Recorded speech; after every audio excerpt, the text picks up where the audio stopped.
Take a break. Pick up the pace. How tiresome. Welcome to the advent.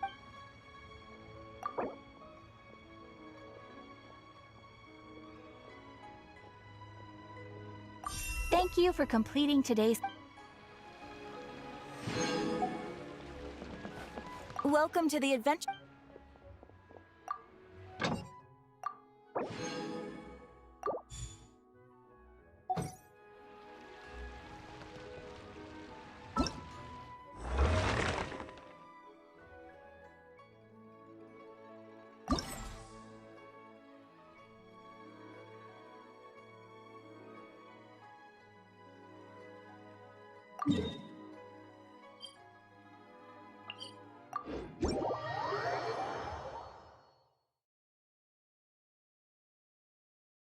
Well, this is inconvenient.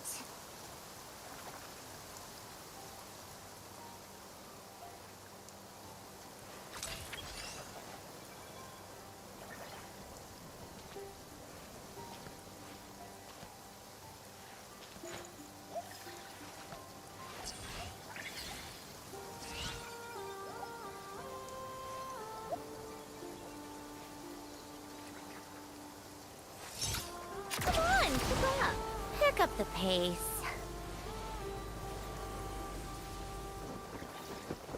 Yeah.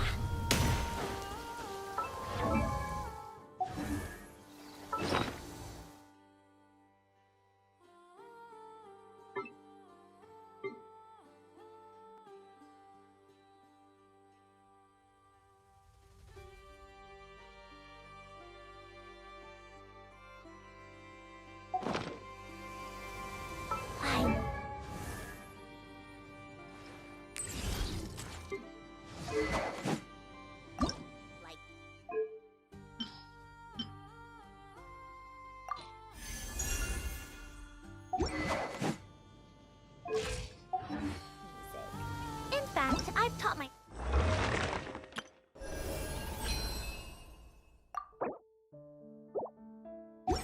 to play many different instruments. You don't believe me? We got ourselves a strangler.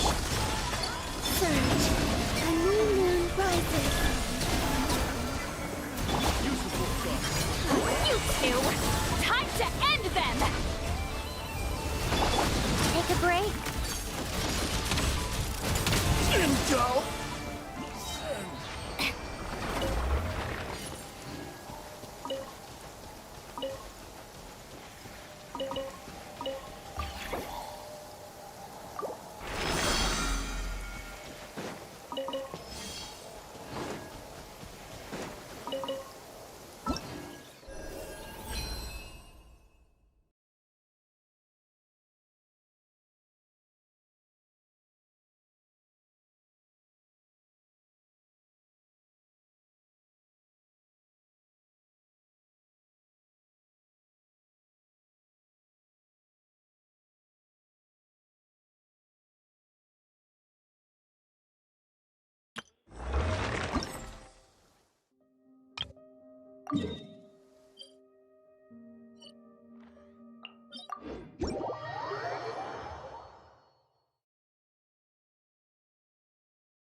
My flowers adore this kind of weather.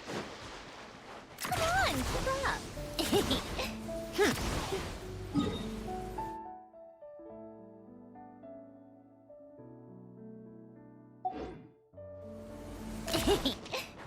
How tiresome. Pick up the pace.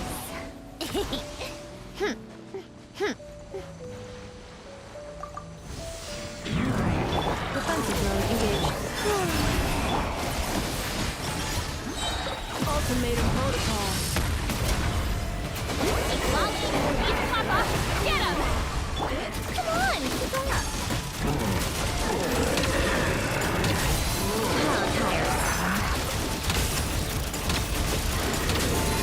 Take a break. Installation chamber. Show no mercy. Preparing for dust up. Let's test my hypothesis.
about time we threw another tea party, don't you think?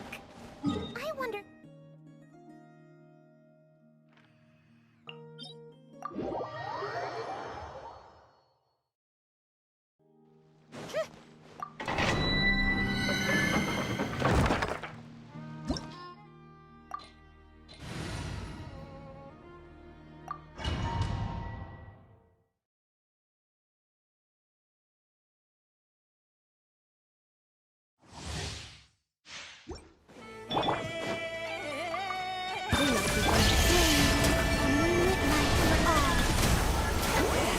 Suffer the wrath of Eastling!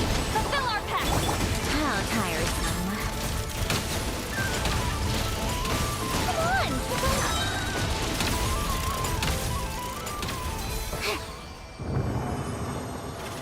How tiresome.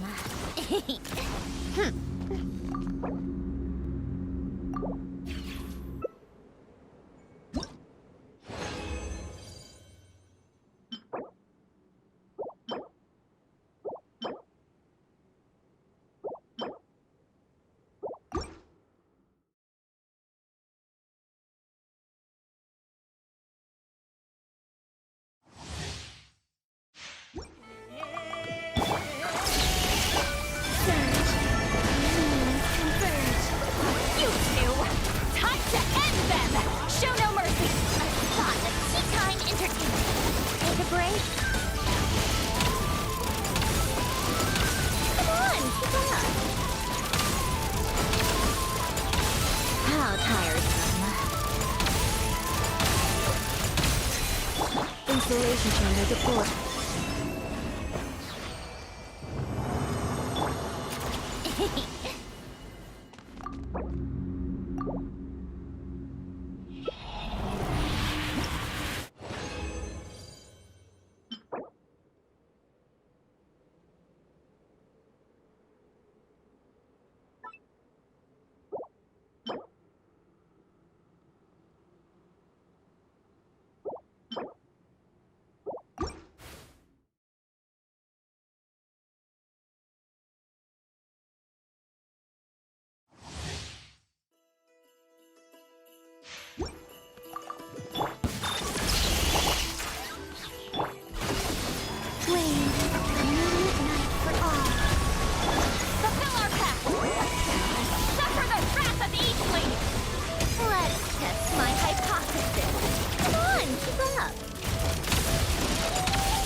Cleanup sequence initiated. Lolling! He's Papa! Get him! Come on, keep up! How tiresome. Yeah. Come on, keep up!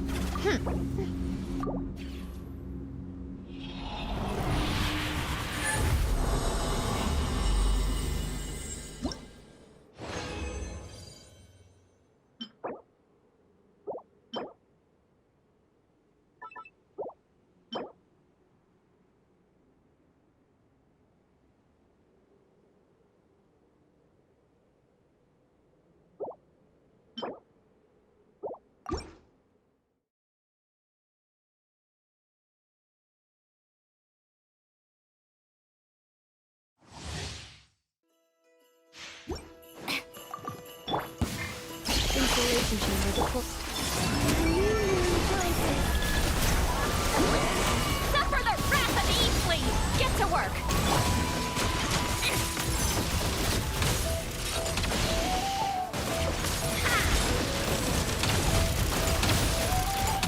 Take a break? How tiresome.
pace.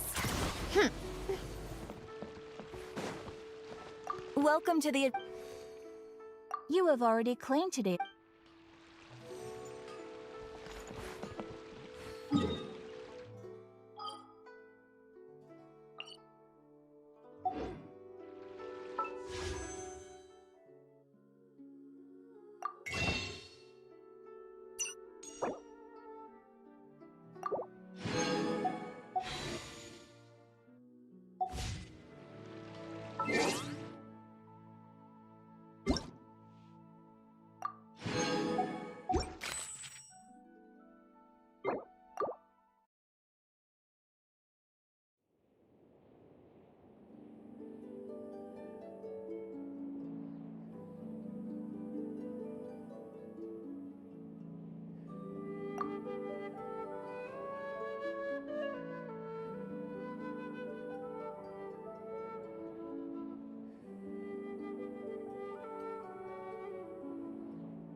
Take a break?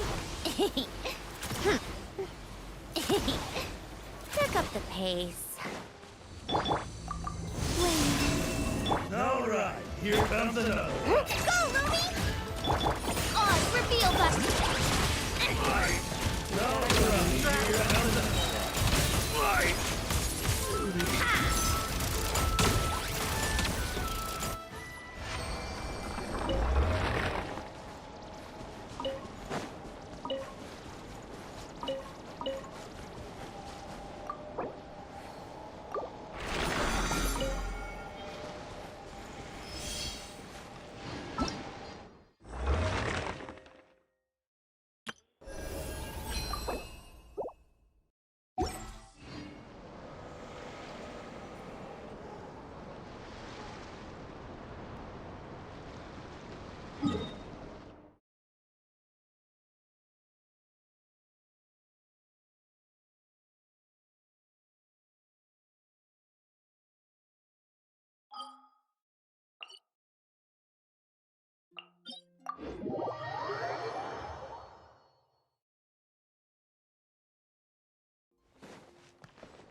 joke.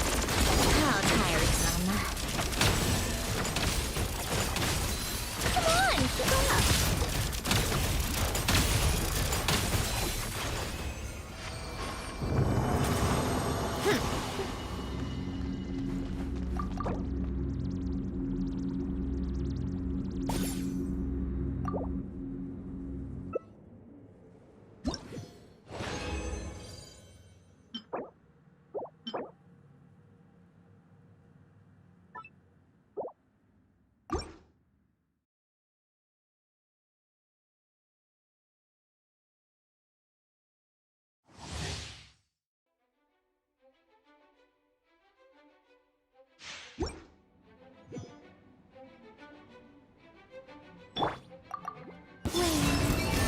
Midnight for all.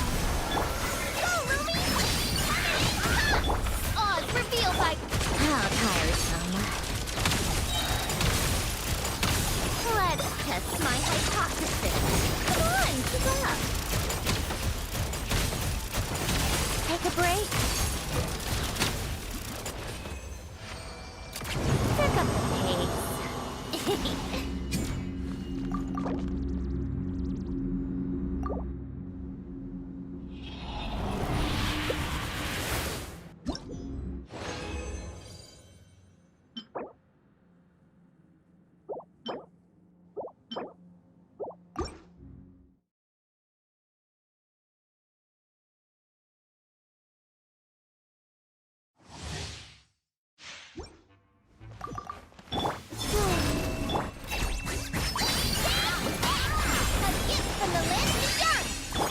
By royal decree.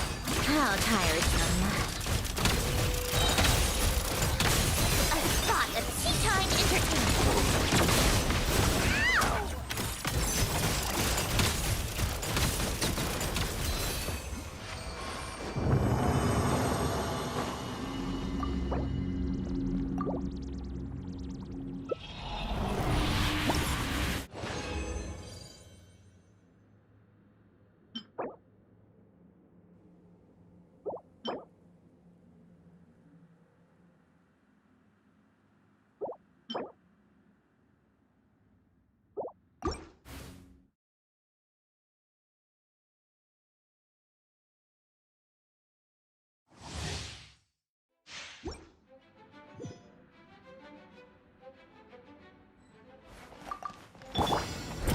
A new moon rises. Surge. Go, Mummy!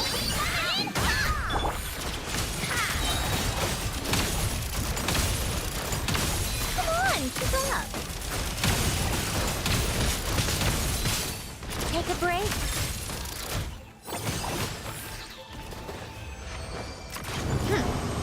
Pick up the pace.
Pick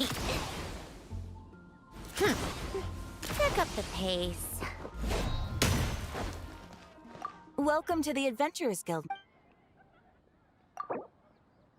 Thank you for completing today. Welcome to the...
How tiresome.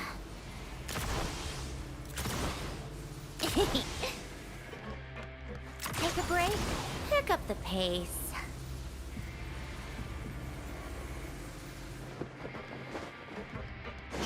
How tiresome. Pick up the pace.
Called back to the Zeppeljärni Palace again?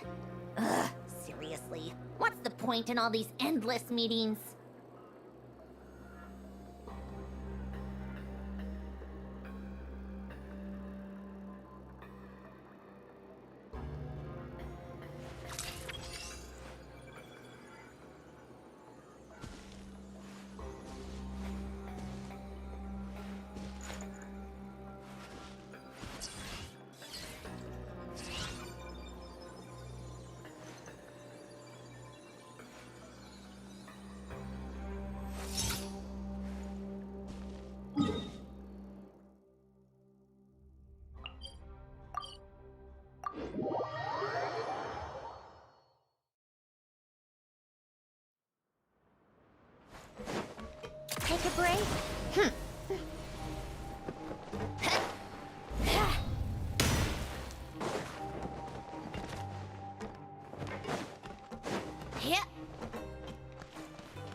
Right.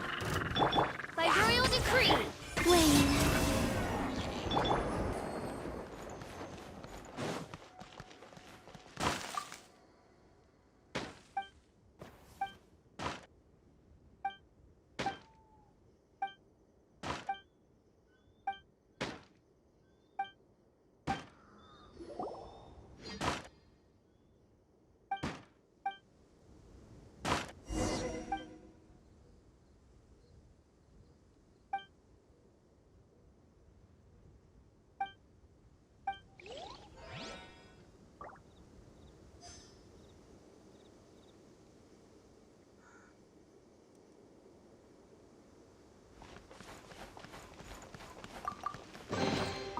So, what's inside?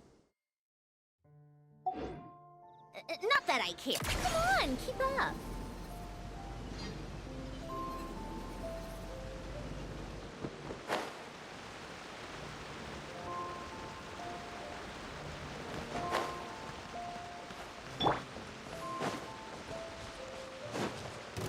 Oz, reveal thyself. Surge. This isn't good. How tiresome. No excuse for slacking. Come on, keep up. Take a break. How tiresome. Love.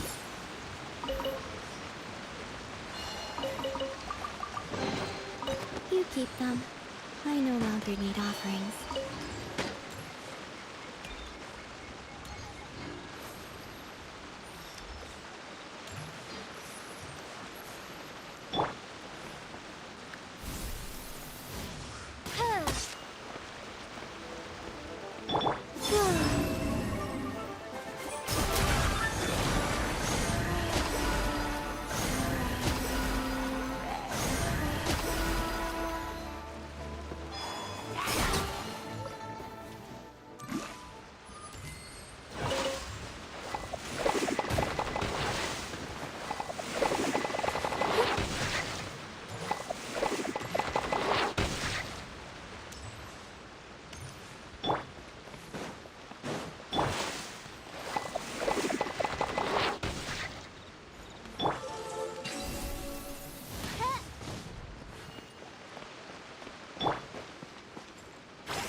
a break? Pick up the pace.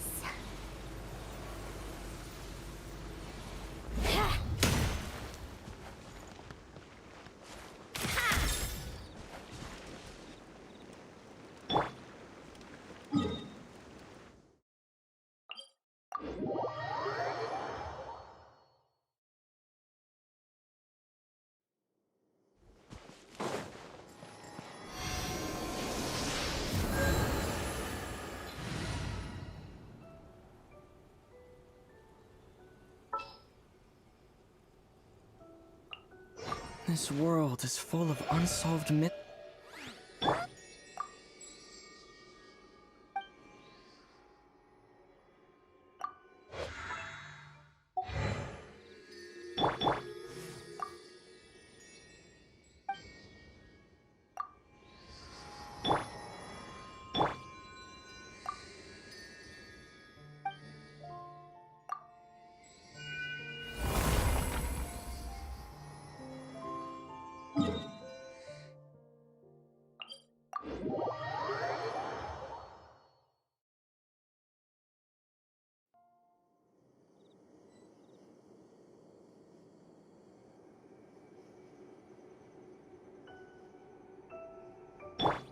How tiresome.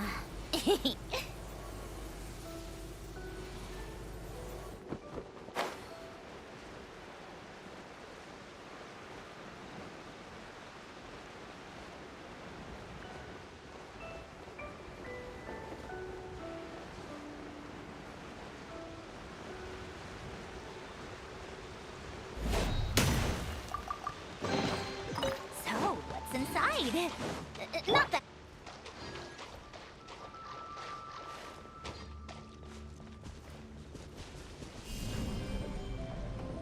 Yeah.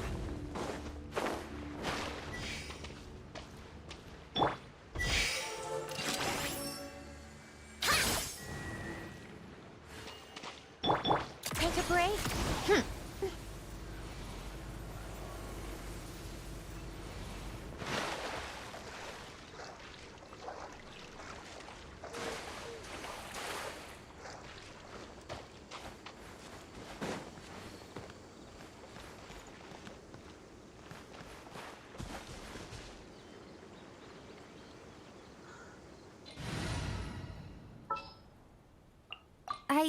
I can do it.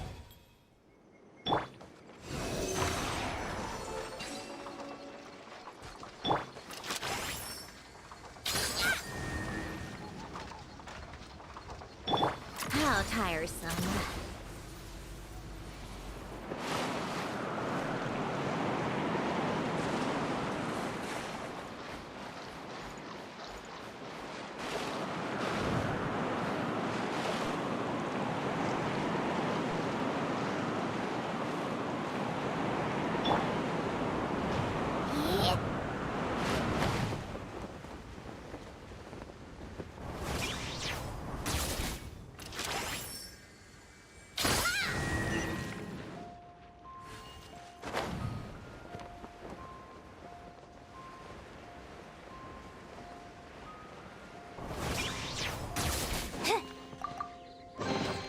Well, any good stuff in there?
By royal decree. Take a break.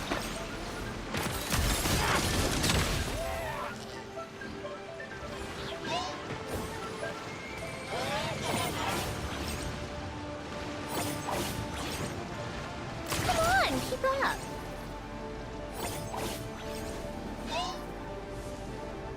Take a break.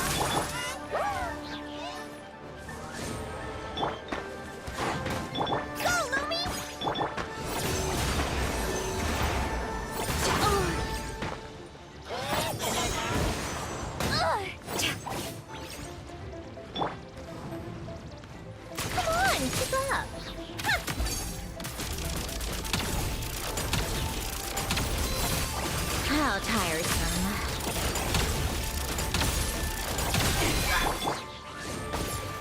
A spot of tea time entertainment.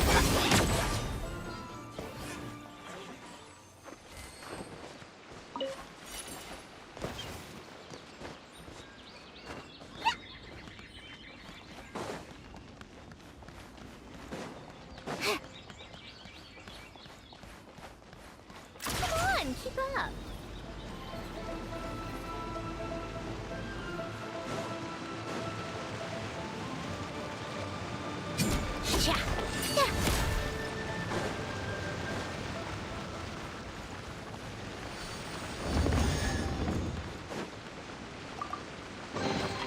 Huh?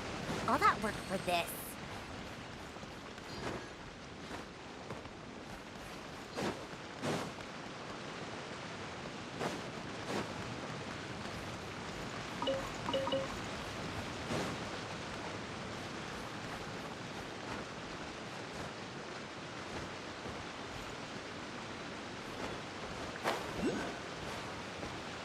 Yeah.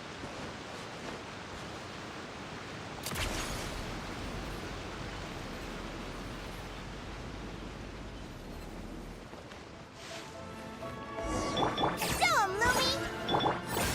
Odd, reveal the... How tiresome. Come on, keep up. Take a break.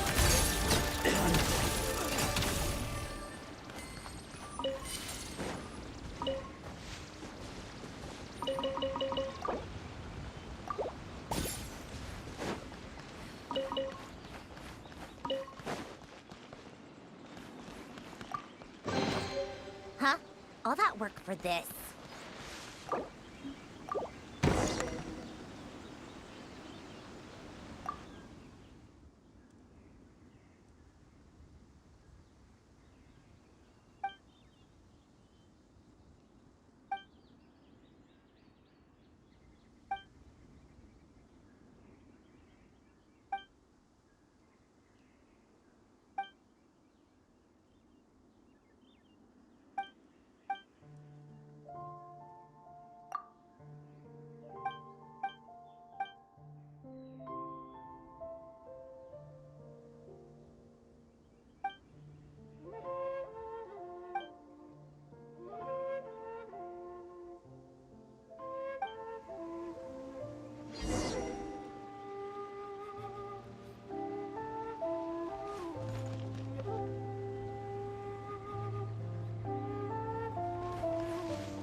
this, didn't you?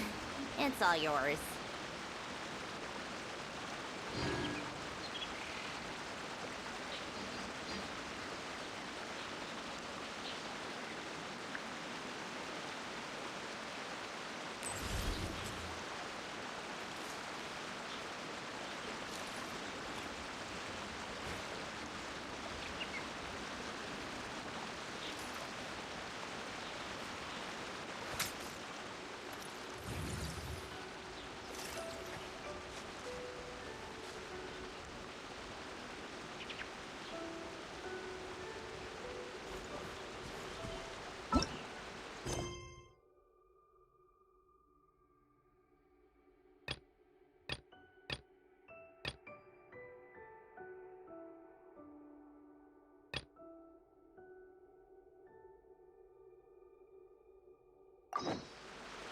I like music.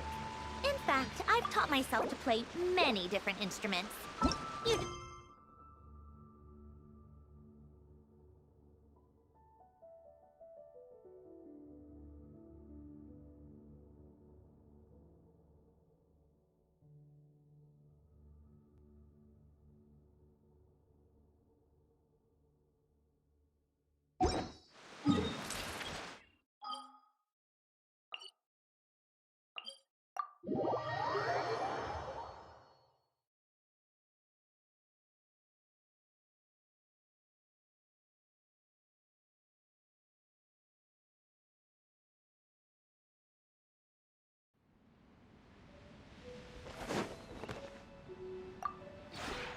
This realm is...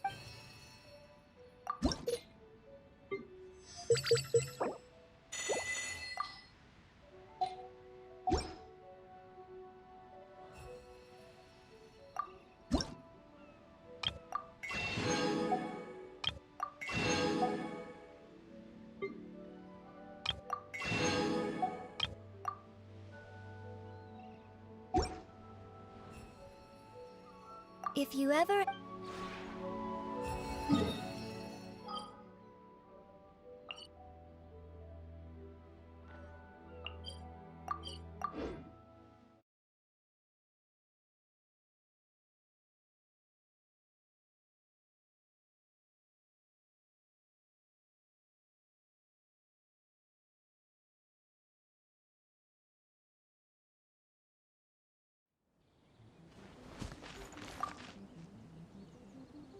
Well, what do you know? Still, at least the case is closed. You flatter me. If it weren't for Miss Dory's assistance, a potion? Her name's been up. It's a harmless herbal mix, and the herbs themselves. But did she mention anywhere how long it would take to... Bingo! If you ask me, chugging milk would be way more exactly. Which is why Now that That's the one. Back when I first... But now, I can only guess that she'd... well, but with a well... Still... look at the time! Take care.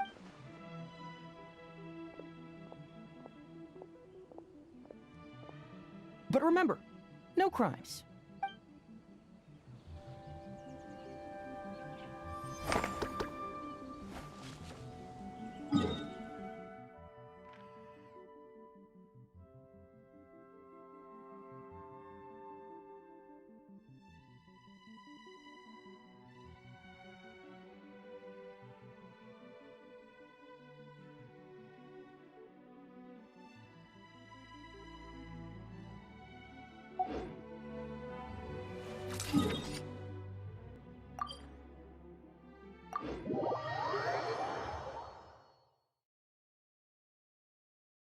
Come on, keep up.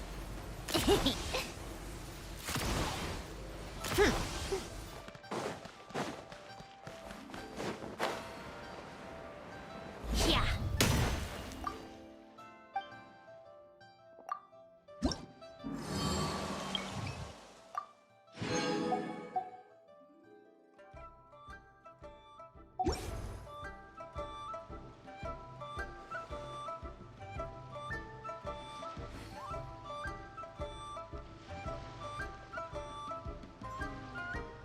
All tasks have been...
like me. Take a break, pick up the pace.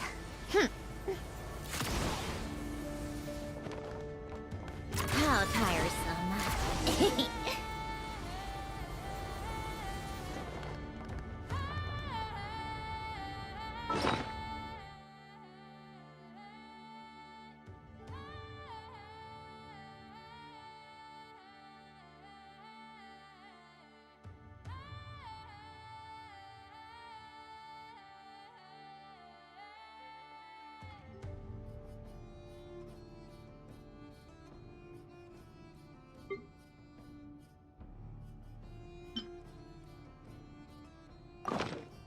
Called back to the Yarny Palace again? Ugh, seriously. What's the point in all these endless meetings?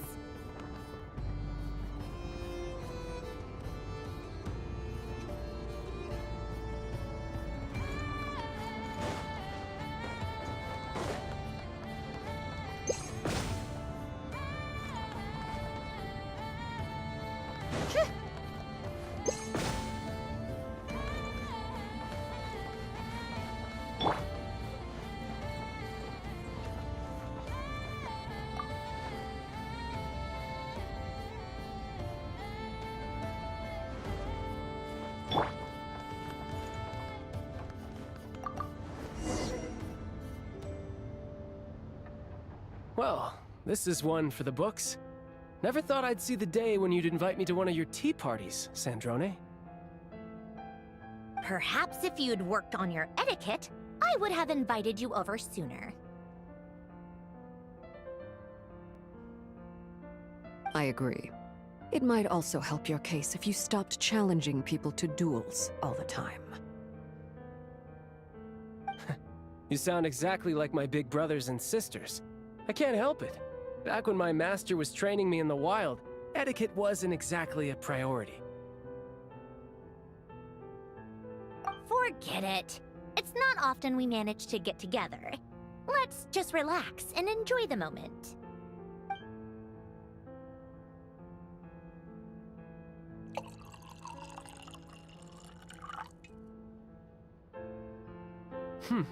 Is this your latest creation? Her name is Fagio. It stands for Facilitatrice Automatisée Généraliste Interactive et Omnitâche. Does this mean Polonia is really beyond repair? I'm sorry to hear that, Sandrone. It's fine. I'm sorry to hear that I'll never get the chance to fight him. Of course you are. Polonia looks strong, but this Fagio, on the other hand? Were you about to say she looks weak?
No. It's just that she doesn't look quite as strong as Polonia. Polonia was built for measurements and calculations.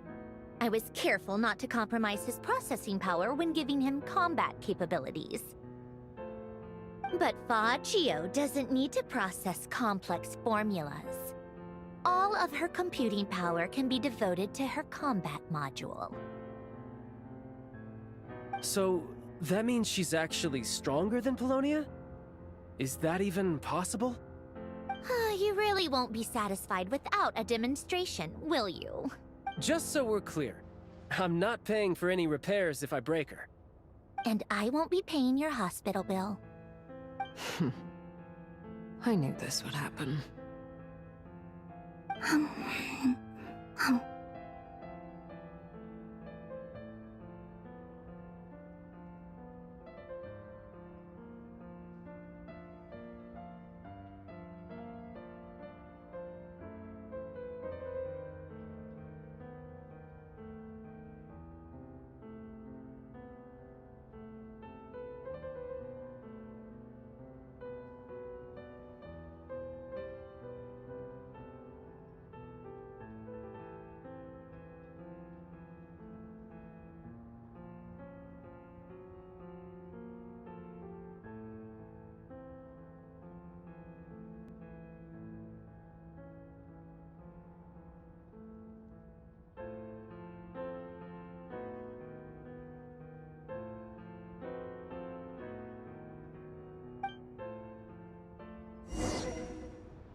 Not bad, these tea parties all in all. If I'd known they were this much fun, I would have attended one sooner. Alright, see you next time.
You feeling okay?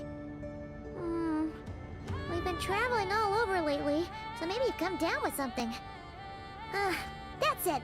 We're getting Baiju to check you over!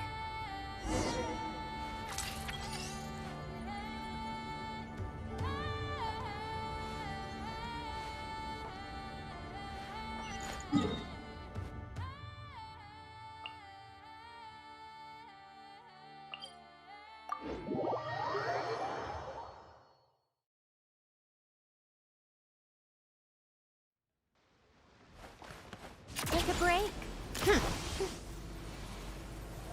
Pick up the pace.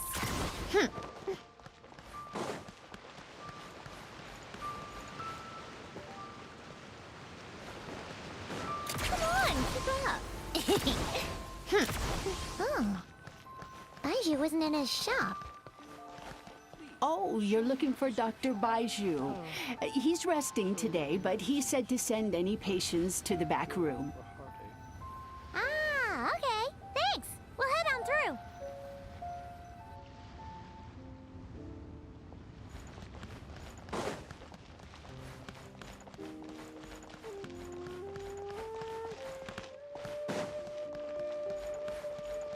Please, show me your prescription.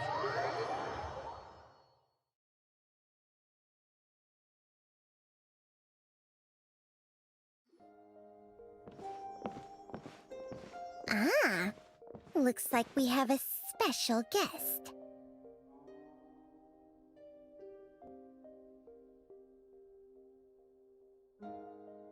Traveler, Paimon, welcome. It's the Traveler. He looks absolutely beat these days. He has these huge dark circles around his eyes, like he hasn't slept a wink. And he keeps spacing out. You have to call his name several times before he snaps out of it. What do you think it is?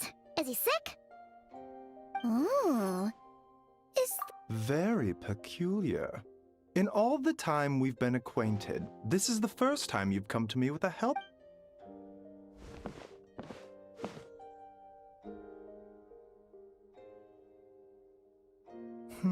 Okay.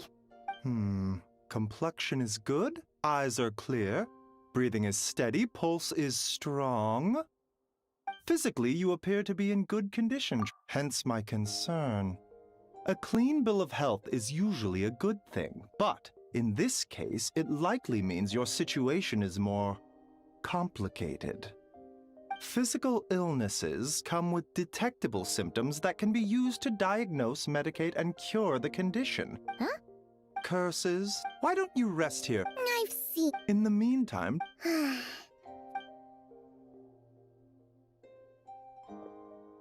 Oh, must be a real... Well, all we can do is take their advice. You look like you're about to collapse anyway. Just get some rest.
Traveler! Traveler! Rise and shine! For what? A cut? Nope, nothing there. Wait, did you have a nightmare? Okay, don't panic. Paimon heard that dreams tell us what we need by showing us the opposite. So, if you had a nightmare, maybe all you need is something to cheer you up. Come on, Paimon will treat you to something yummy.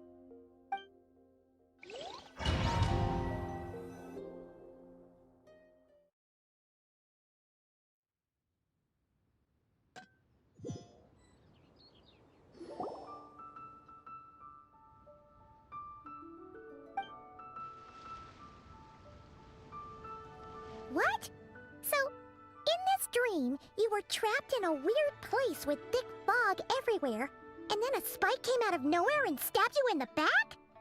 Oh. Okay, well, that's a new one. Are you sure it was a dream? 'Cause from the way you describe it, it sounds like you were really there.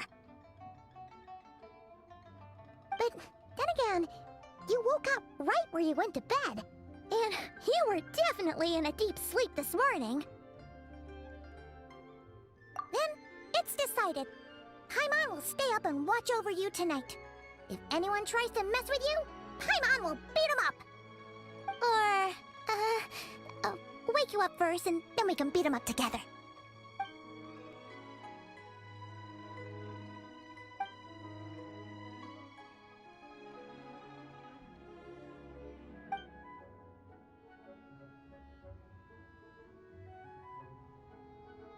Something is missing? Did you just say something?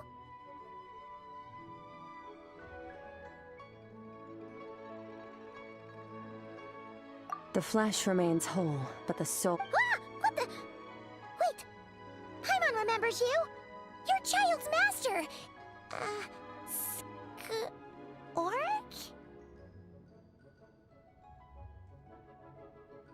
Right! What are you doing here? The last time we saw you was at the Primordial Sea in Fontaine, right? But then we left and never learned where you went after that. Child's been looking everywhere for you, by the way. What brings you to Wanmin Restaurant of all places? You came here looking for us? And were you the one behind that hocus pocus just now? Tell me, what is it that you saw? Tight-lipped, huh? I suppose that's fair. You. I'll take a glass of wine. Hmm? Oh, of course. Coming right up. We make this one in-house. It's not too strong. Enjoy. Chef Mao, I'll take a grilled tigerfish over here. Coming.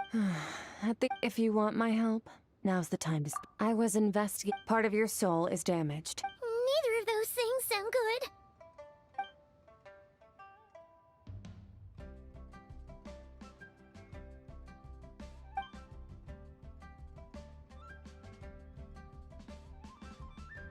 Well, should we trust her?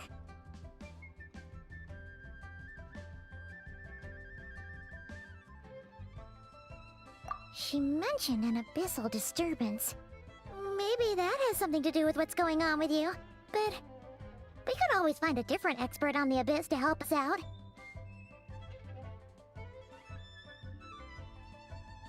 Yeah, and that thing she said about your soul being damaged is scaring, Paimon. Definitely something we should fix sooner rather than later. Skirk's an interesting one, that's for sure. But from what Child's told us, she doesn't seem evil, at least. 1, 2, 7, 10. That'll do. Well, have you made up your mind? What I saw was a dark space shrouded in a dense fog that wouldn't disperse. So that's all we know, Miss Skirk. Ma'am, can you help us? So, you couldn't disperse the fog. I understand. Come find me in the Guili Plains when you're done here. Oh, and I left cash for the drink on the table. Settle the bill for me, will you? Oh, okay. Huh? She disappeared!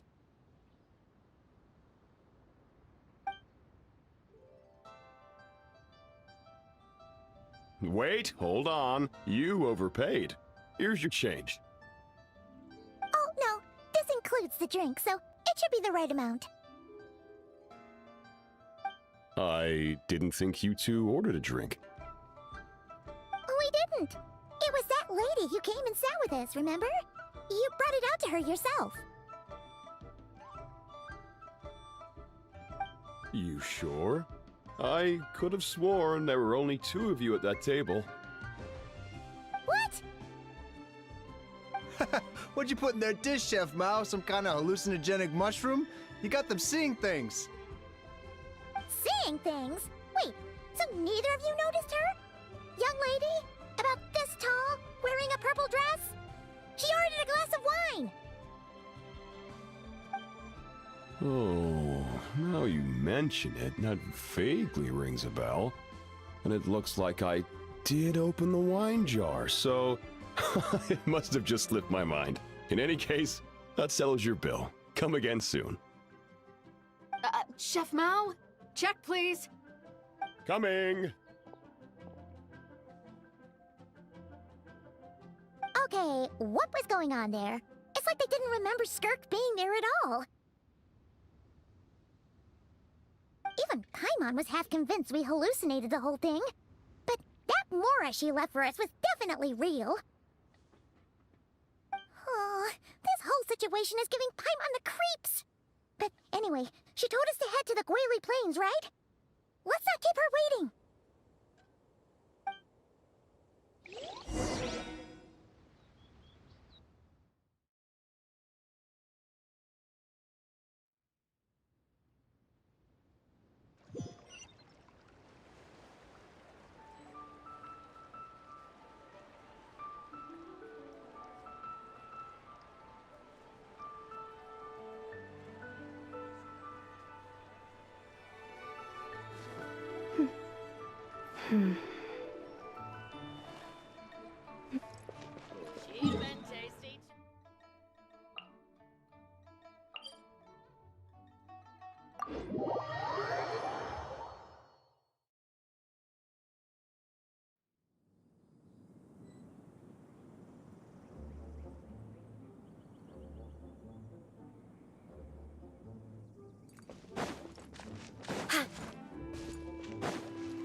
What was that?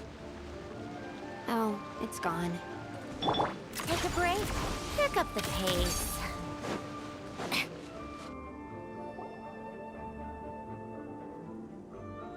Whoa, what are all these rift hounds doing here? Huh, looks like they're collecting something. Let's go check it out.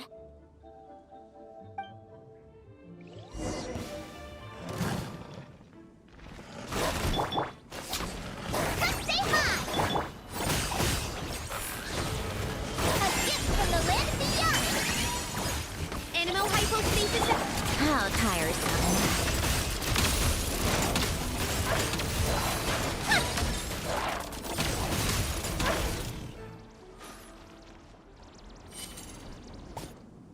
So, this is what yeah.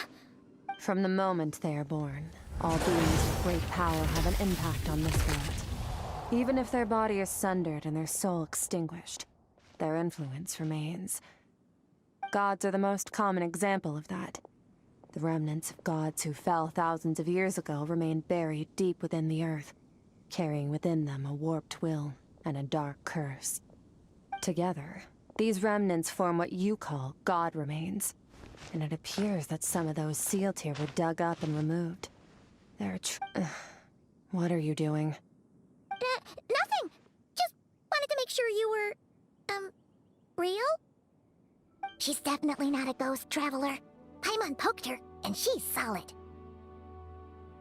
Your life hangs in the balance, and that's what you're fixated on? Strange set of priorities. It was just a trick to avoid being perceived.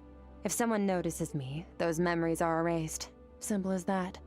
Unlike you, I have no desire to establish a connection with the world. The weak and the lowly have no right to remember me. They're lucky they only have a few missing memories to show for it. Now, can we please get back on track? Okay. the god remains. So basically, there's now less of them here than there used to be, right? Isn't that in our experience, god remains are 100% bad news. A lot of terrible things have happened because of them.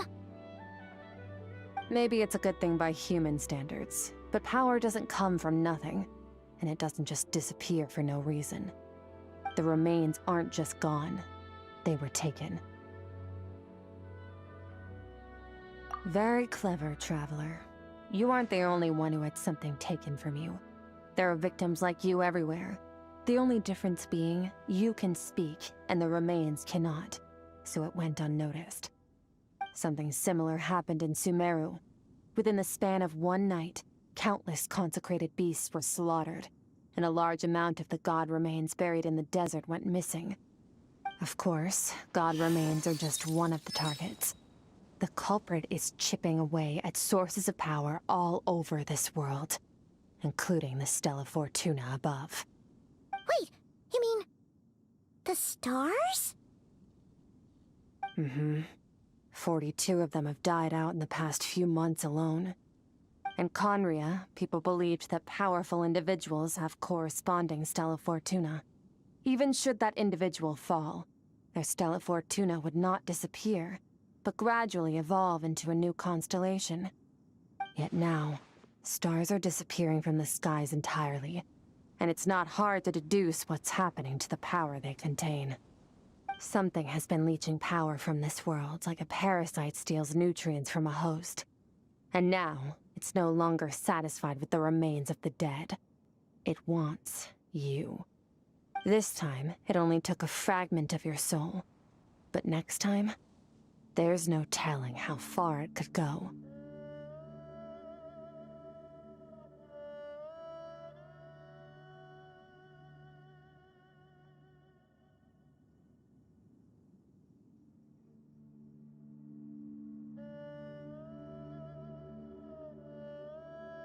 No one knows.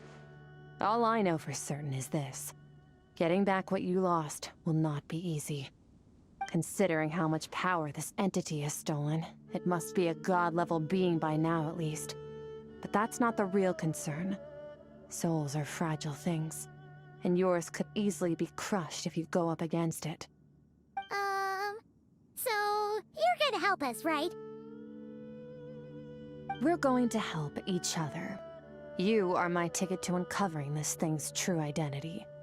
Well, great! You seem super strong, and you know a lot about the Abyss, so Paimon will take it.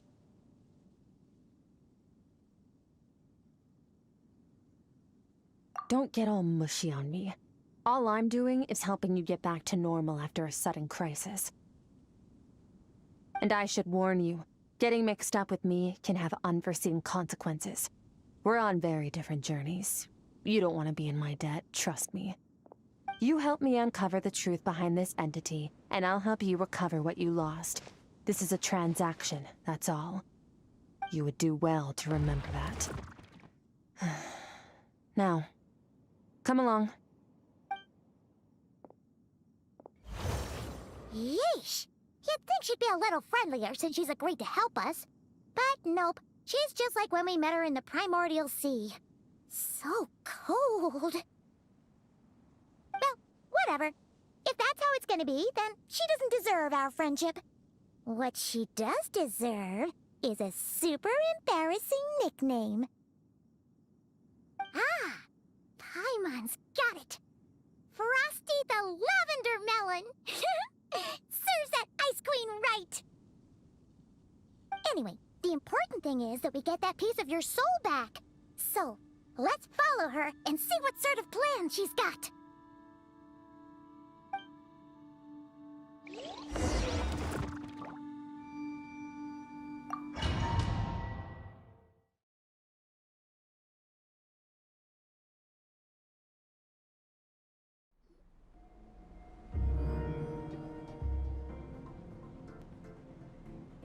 Whoa!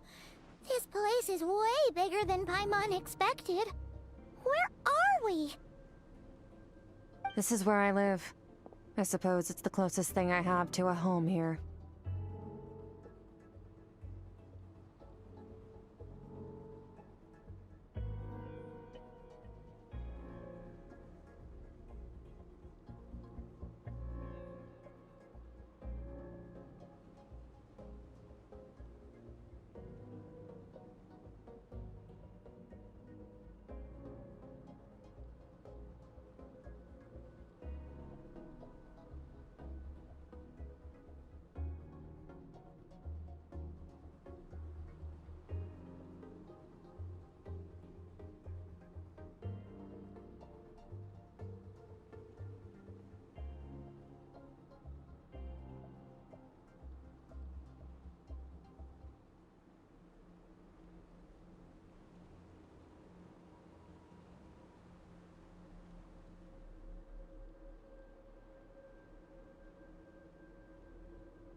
It is.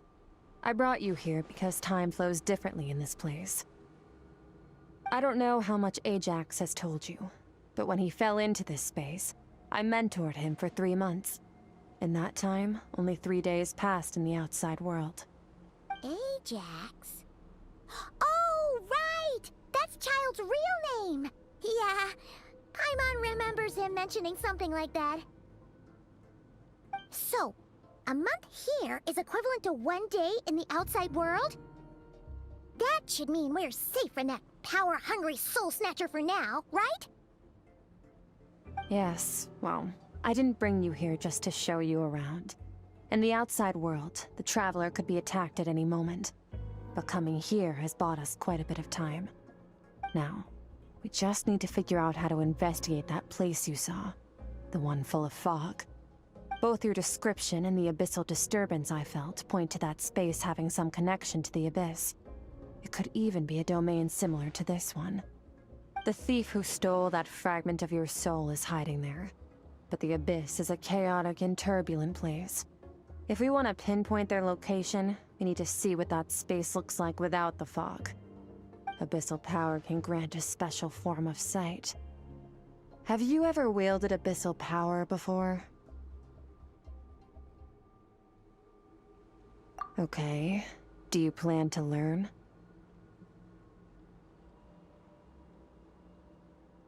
That tracks. All the information you have suggests the abyss is something sinister, and that abyssal power is a wild and dangerous force that always spells disaster.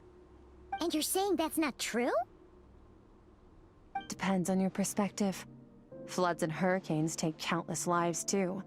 But if one day you gain the power to control them, what was once a calamity is now just another tool in your arsenal. I'll respect your opinion, though. Just means we have to turn to the second best option. A little abyss crystal that contains my power. Wear it on your head, and we'll be able to perform dream mirroring when we fall asleep. Dream mirroring? It means experiencing whatever the other person is dreaming. Everything they see, think, and feel. Since you haven't studied the art of using abyssal power, and have no plans to jump in the deep end right now, I'll have to do the investigating for you. With dream mirroring, every time you slip into a deep sleep, I'll see with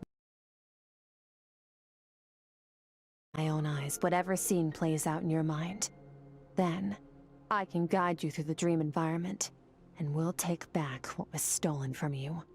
Huh. You make it sound so simple.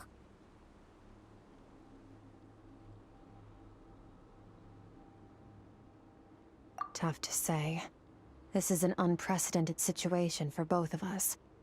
Even assuming we do manage to find where this entity is hiding. Like I said, getting your soul fragment back won't be easy. To play it safe, I need to give you some special training first. Wait, you're gonna teach him some of your martial arts? Does that mean the next time we see Child, we have to treat him like our senior? Do as you want. For my part, I don't see you as my disciples. You're already a pretty good fighter. All I'm planning to do is build on your current skills, and train you for the specific scenarios that I think we might face. But that's enough talk. If you're ready to do this, then come with me. Time might be more lenient here, but that's no excuse to waste it. Oh, she moves fast. Paimon can hardly keep up with her. So, special training, huh? Kind of a rare opportunity. With your skills, there's not a lot of people qualified to train you. The last time something like this happened was probably anti-Raiden Shogun training, right? Oh, feels like a lifetime ago. Skirk seems pretty strong too, though. Remember how she said that the all-devouring narwhal was just her master's pet? Maybe we really will learn something here.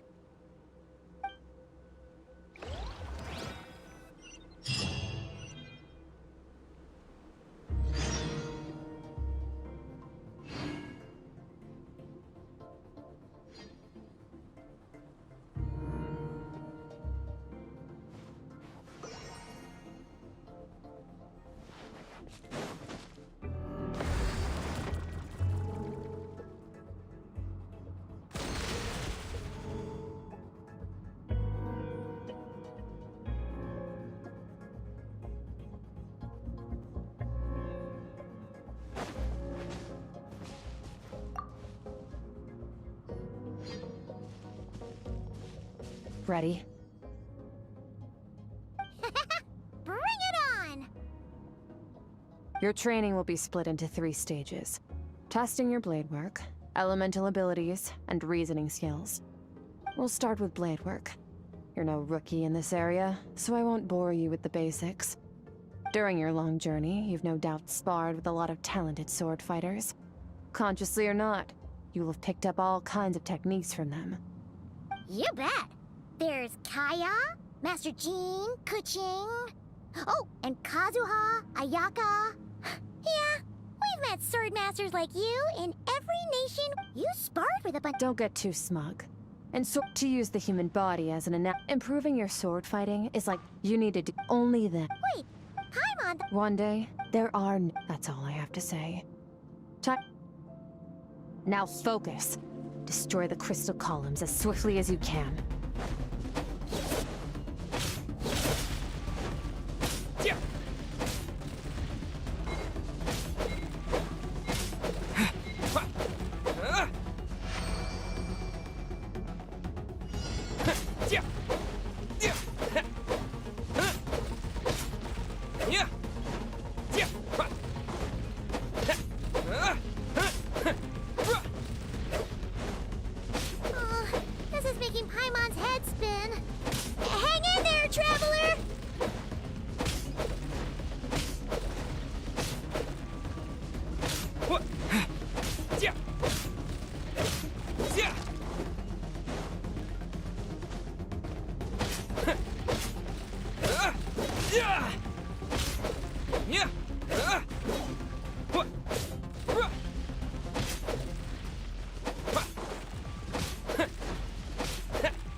Stay calm.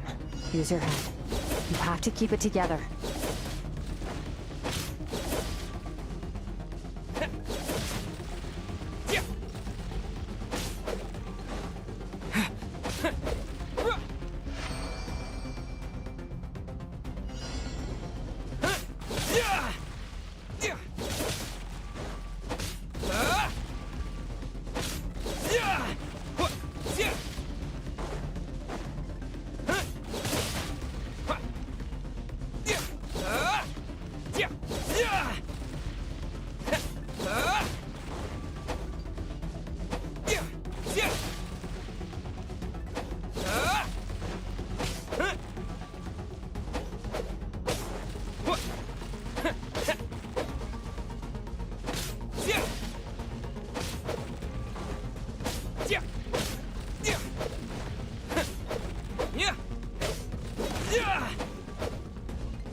This moment will be frozen in time.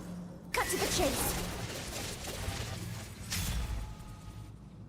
Consider a moment of true mastery that you've witnessed in another person, and ask yourself, what lies beneath the surface? What's their guiding philosophy? What's their state of mind as they maneuver their weapon? Now take that and practice it right away with speed, skill, and strength, over and over, until you're... Step on up! Dance with the waves! I see eternity go by in an instant. the autumns of many years from a single leaf. Thus, I shall slice this maple in a flash, and ask a question of the ages.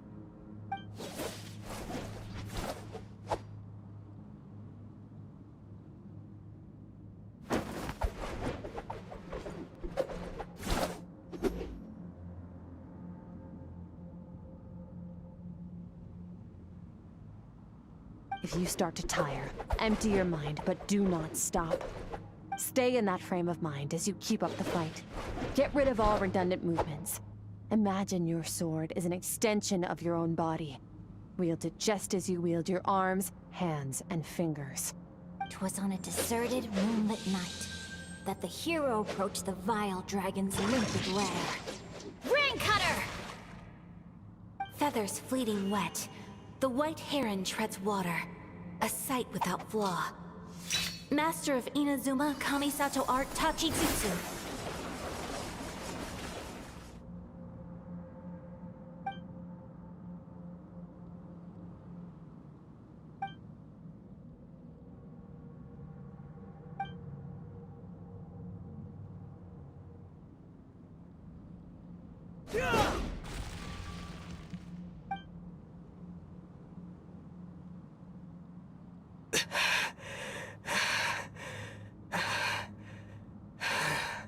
Huh. Looks like you've made some real progress. That concludes your training session. Awesome! Paimon knew you could do it! How do you feel?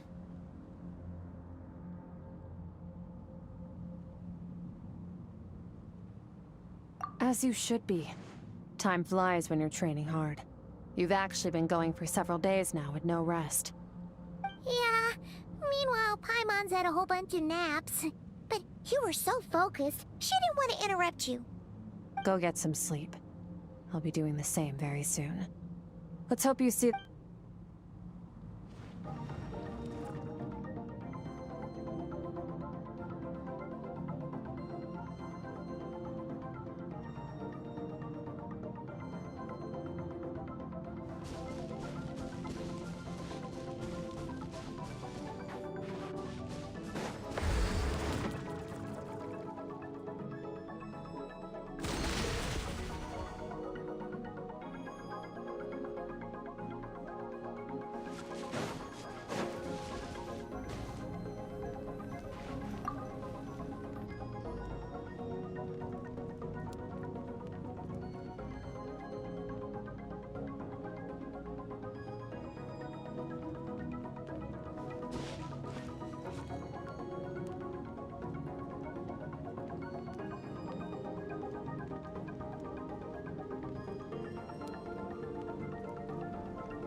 Skirk, why are you skipping classes again? We've talked about this. 'Cause he's a crabby old man, and he's a boring old man. I don't like going to his classes. Excuse me.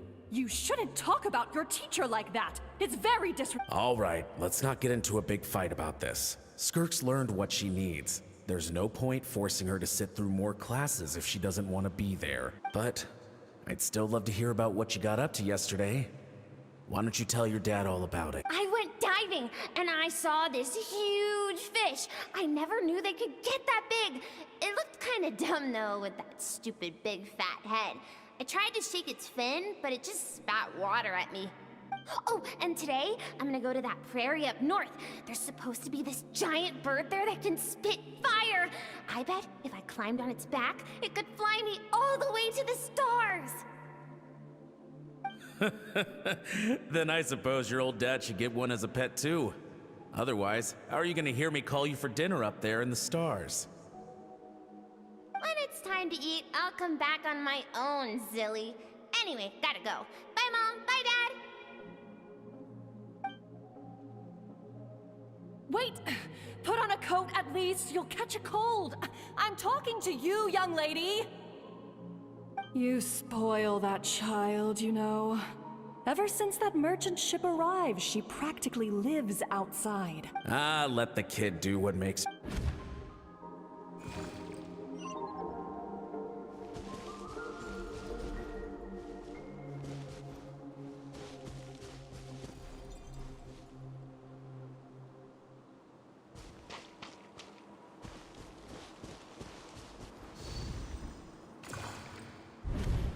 The stars shimmer high above. But what lies beyond the stars? Mountains as far as the eye can see? An endless snowy plain? Or maybe buildings taller than the sky, like the people from the merchant ship said? I can't be the only one asking these questions. The universe is fascinating. If only I could meet some other people like me. We could set sail together and explore every corner of the... I'm sick of being a kid. There's so many amazing things out there, and I'm ready to see them all. But for now, I'm starving. Better get back.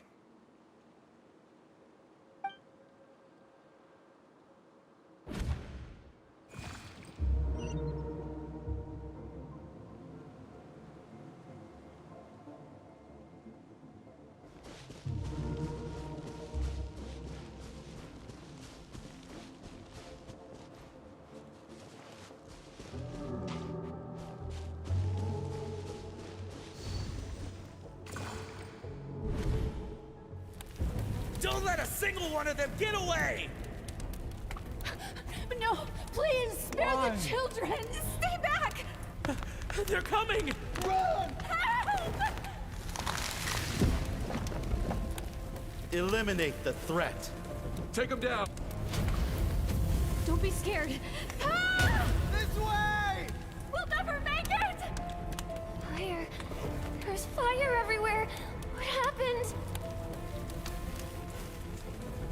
I told you we shouldn't have trusted these outsiders!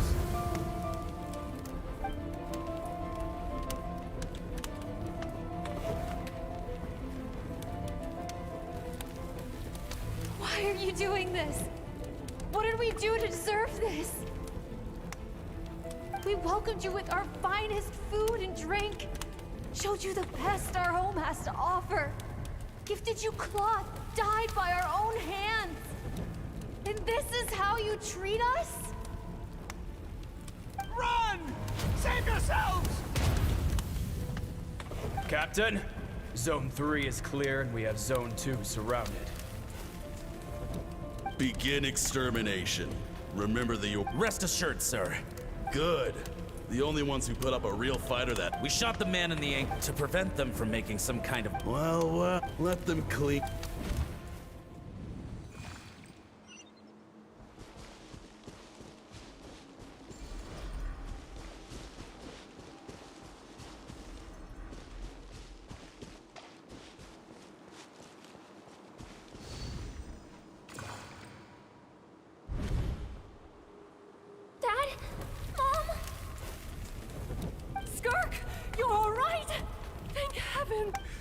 So happy to see you, sweet girl. But you need to go. It isn't safe here. They'll be back any second. What happened? You're bleeding a lot. Dad?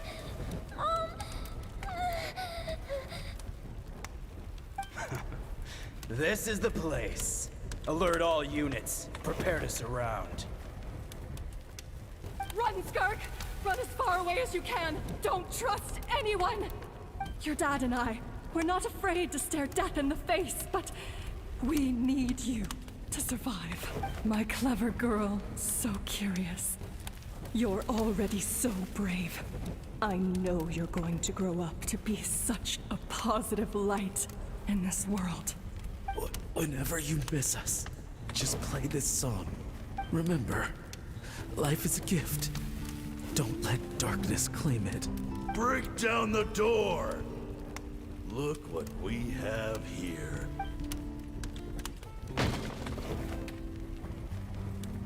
You! Stop singing! Shut it!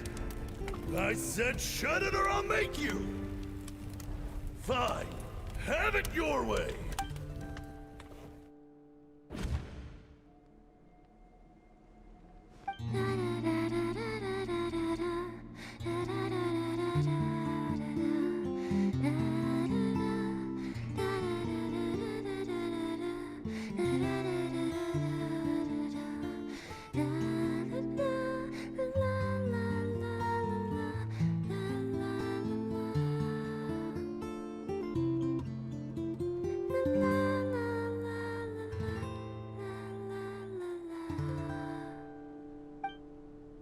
Oh, you're awake? I found a few clues while you were asleep, but it's only a start. Now, time for the second stage of your training. This time, the focus is elemental energy. Come find me when you're ready to begin.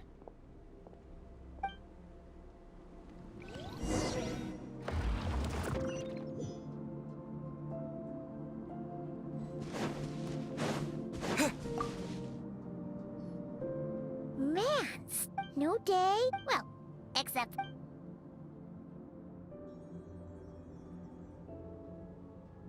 The way I see it, the first is mastering the use of standard weapons. Next is learning how to harness natural energy. The natural energy of Teyvat is, of course, elemental energy. Abyssal power, yes. My masters, the elemental energy of Teyvat, on the other hand, is derived from the power of the Light Realm. These two forms of energy exist in direct opposition to each other. Suffice to say, there's not much I can teach you this time. A keen observation trap. Call it respecting local norms. The Abyss stands in direct conflict with the will of this world. It's a technique I learned from some Conrian ruins, known as the Seven Shifting Serpent. If you ever change your mind about delving into abyssal power, I can teach it to you. So I've heard. You seem to have a knack for removing abyssal power. But is purification really what's going on there? Like I said, power does not simply disappear. Just thinking out loud. True growth so, it's time to... Use the power of Animo to clear the field as fast as you can!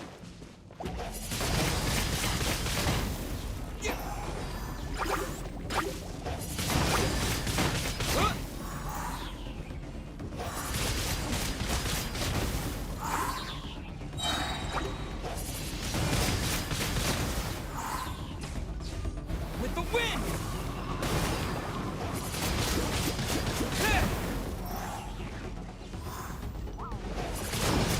Wind blade!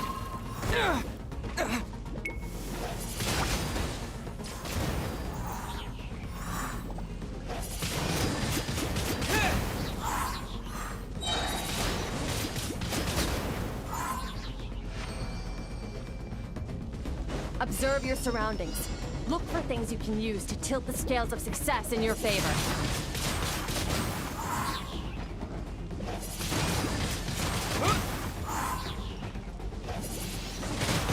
Wind blade!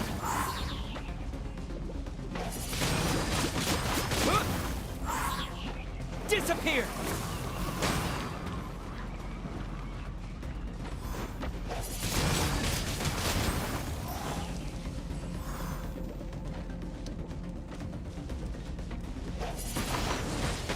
Wind blade!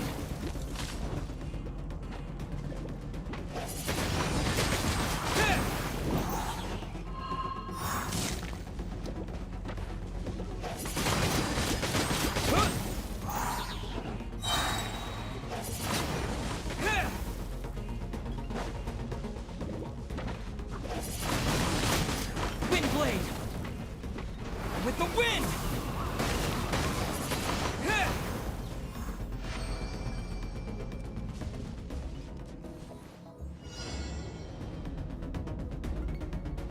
Use the power of Hydro to destroy the spikes.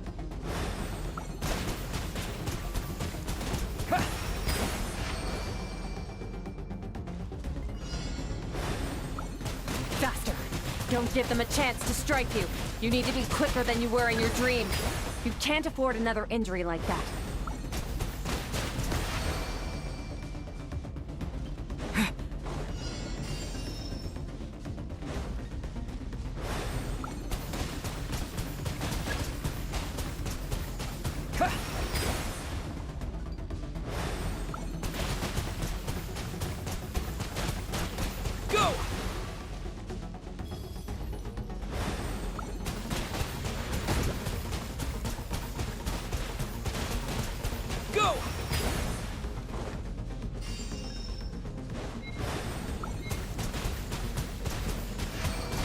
Water jet!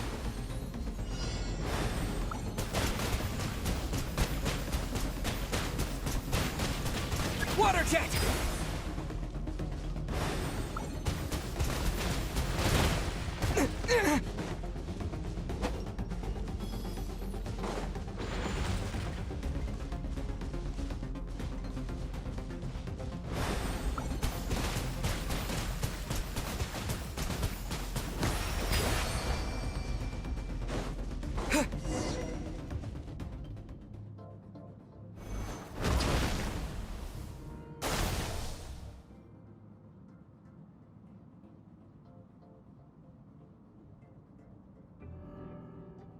You need to understand what makes you special. The ability to... It means your aspirations need no approval from the gods. Your power is not bound by the rules of this world. So be bold. Do not be afraid to chart your own path.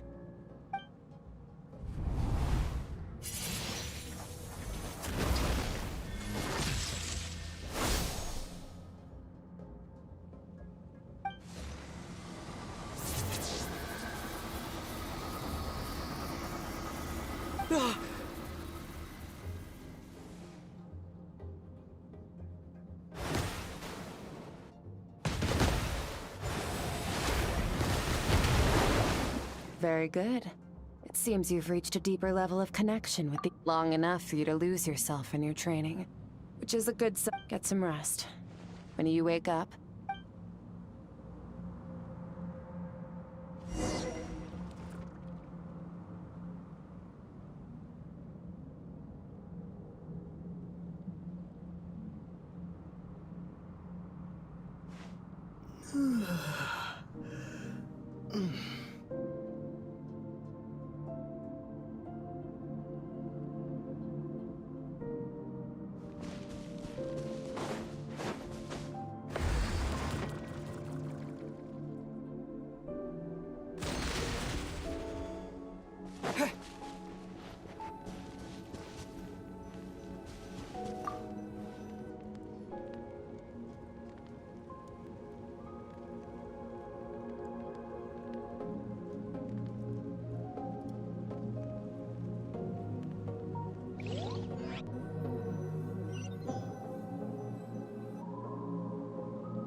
What is the secret to power?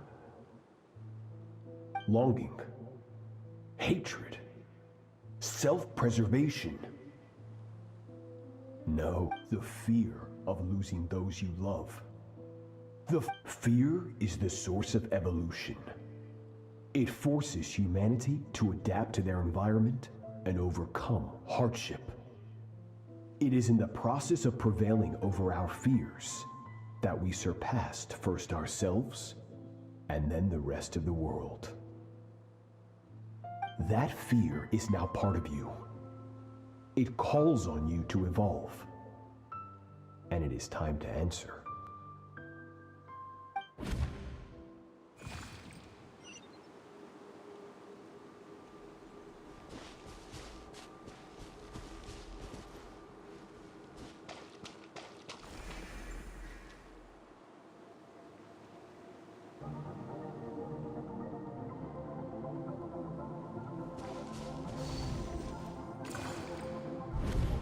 Any minute spent missing home is a minute wasted. Practice your sword work instead. Do not make me tell you twice. But, Master, I can barely lift the sword anymore. If I keep going, I feel like my wrist is going to break. So it has not broken yet. Then pick up your sword and keep practicing until it breaks. I want to hear the cracking and splintering of bone. After all, bones can always be reset.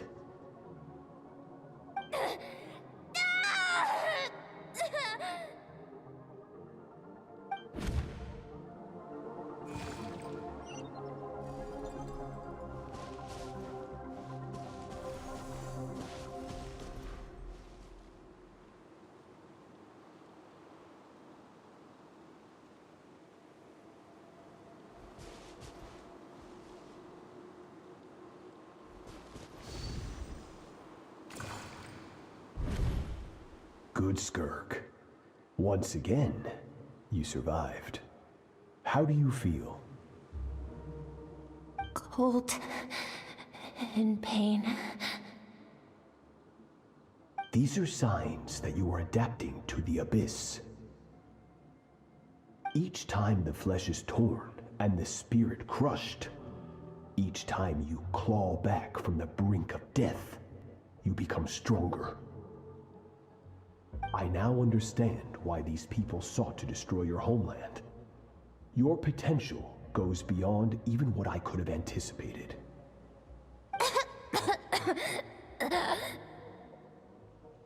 But you still have much to learn in your pursuit of strength. Your mind is rife with distractions. From now on, I shall show no mercy in your training. You must learn to shut out all the pointless emotion, crush the self that makes you weak, and become master over your physical form. Get up, Skirk. Wipe the blood off your face. Cut away the rotten parts of your flesh. And mend what is broken. Then take up your sword.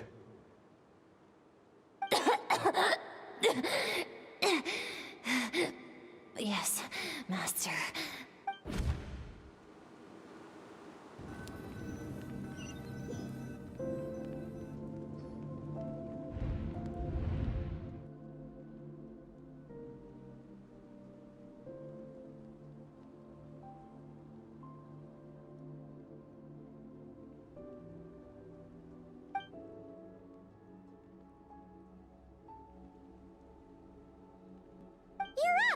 Hopefully you got some good Skirk said to tell you that she's ready to start the final stage of your training.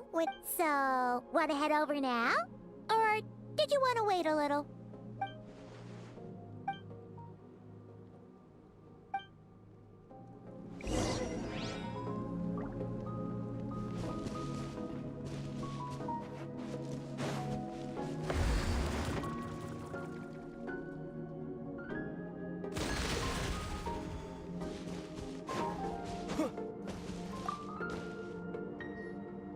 From your training so far, you have gained better command of the sword, and more control over your elemental abilities.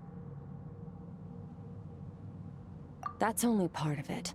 Experience is the real teacher.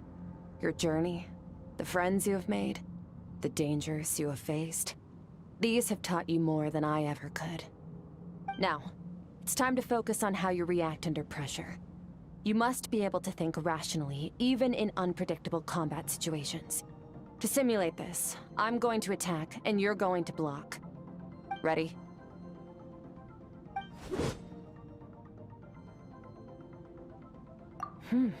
Not bad. That defensive stance looks near unbreakable. Just like your sister. Huh, that reminds me. You still don't know what happened to her, do you? Hey, no fair! That's cheating! You think every opponent has the same moral code as you? You can denounce their deplorable methods all you want. But only if you live to tell the tale. The dead don't get to complain. Strong emotions will always arise in combat. Anxiety, anger, fear. But a true warrior is never at their whim. Only when you are free from the influence. How amusing. Almost sounds like you think you know me. But you don't. You can choose your own path. We are not the same. Let's begin. Try to use reason over emotion. Make the most rational and advantageous decision in any given moment. This is your final training session. Look alive. Same drill as before, but this time I'm going to interfere. Hold your focus.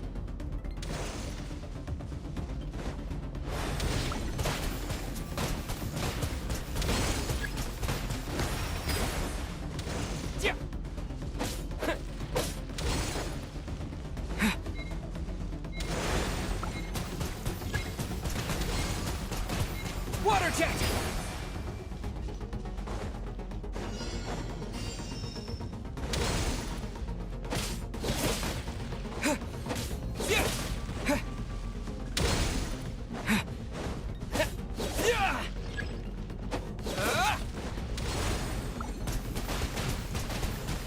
Go!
Water jet!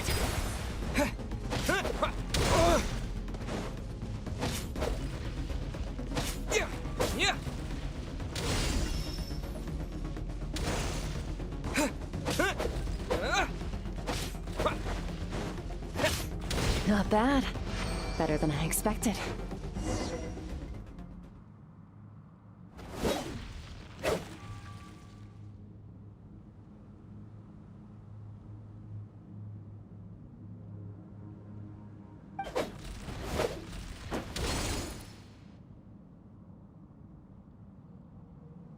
You're getting the hang of it.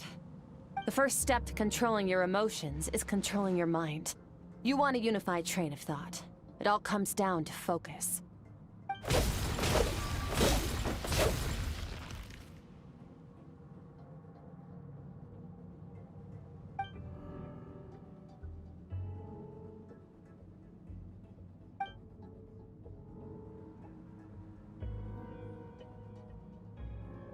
Your mind is rife with distractions. From now on, I shall show no mercy in your training. You must learn to shut out all the pointless emotion, crush the self that makes you weak, and become master over your physical form.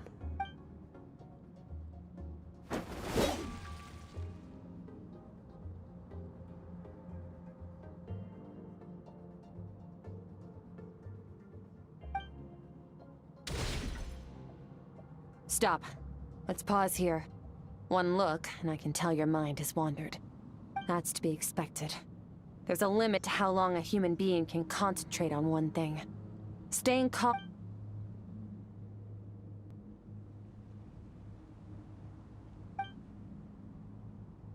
Get some rest. No point training further if you manage to put...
Skirk is amazing. She faced down that terrifying giant and cut its head. Oh, she got hurt though, didn't she? I heard it was pretty bad. Yeah, well, that's a given. But the moment she was on the mend, she got right back to practicing her sword work. I heard Master suffered a grave injury once too. Lost an arm and a leg and still came back stronger than ever. Skirk's becoming more like him by the day. Incredible! I wonder if I'll ever reach their level. They're always so resolute, so unshakable.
Pathetic. You're not even trying.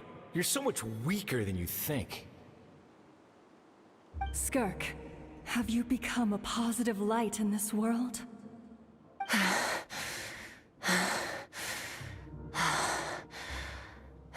Do you even remember how many of us perished in that fire? How many bodies were left to rot on the scorched earth? Yet you alone live on. Keep your gaze fixed on your blade. You don't deserve to rest.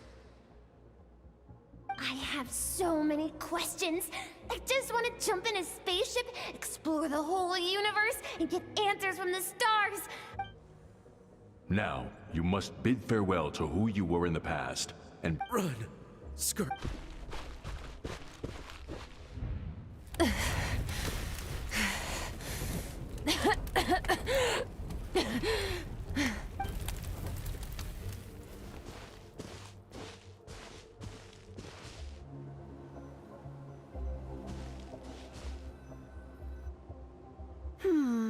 Let's see here. First things first, you need a new identity. Going around telling people you're from somewhere beyond the stars won't do, now will it? How about saying you hail from beneath the earth instead? As the Conrian saying goes, venturing out into the universe and down into the abyss are the same in that both are braving the dark unknown. Well, I'm a visitor on this planet, so I'll follow the rules. Ah, splendid. That saves me quite a bit of trouble. Let me offer you a piece of advice in return, although it might not be what you want to hear. I know the pursuit of strength is important to you, but taking a moment for yourself every once in a while is never a bad idea. Ignore her existence for too long, and there will come a day when you can no longer hear her voice.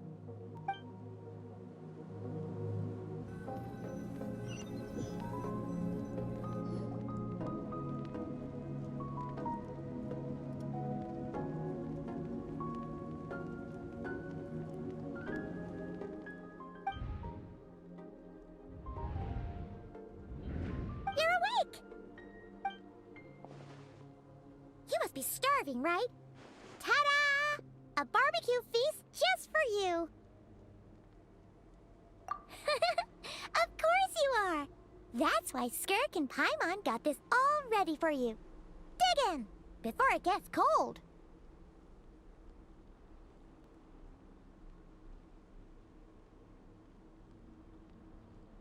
Ah, well, if you're around someone long enough, it's bound to happen.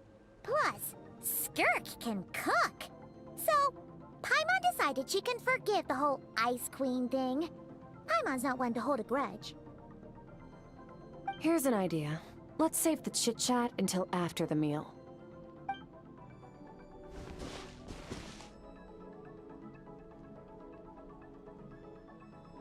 Ugh, so full. Okay, it's Paimon's turn to sleep now. Wake her up when it's time to go.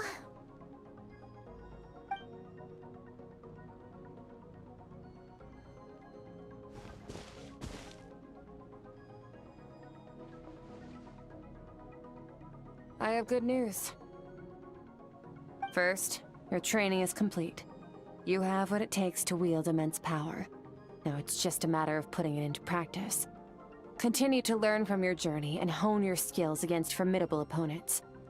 Second, I've located the culprit we've been searching for. Next, we just need to retrieve the missing part of your soul, and our business will be concluded.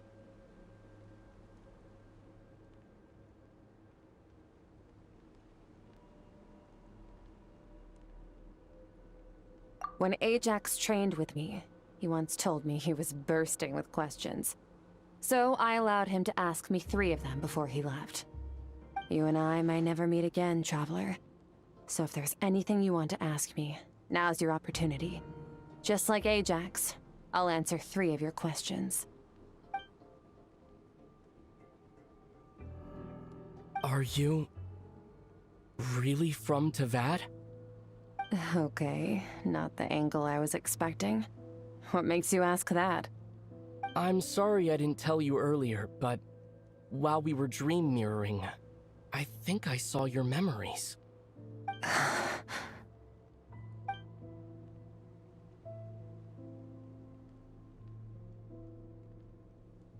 I knew that was a possible side effect.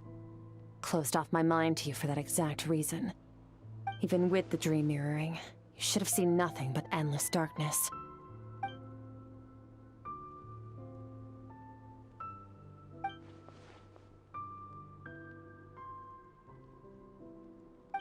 Whatever. Must have been a flaw in my execution. I shouldn't be too surprised.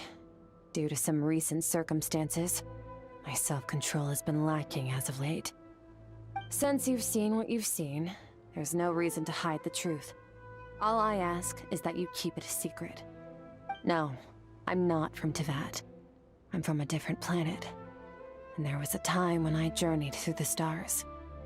A lot like you in some ways. Like me? Do you mean you're also a descender? No, we're different in that respect. You're influencing the fate of this world. But me, I'm just passing through. Several hundred years ago, my master, Sirtologi, opened the border between worlds and sent me here. But this is not my home. And one day, I'll return to the vast unknown of space. So, there you have it. On to your second question.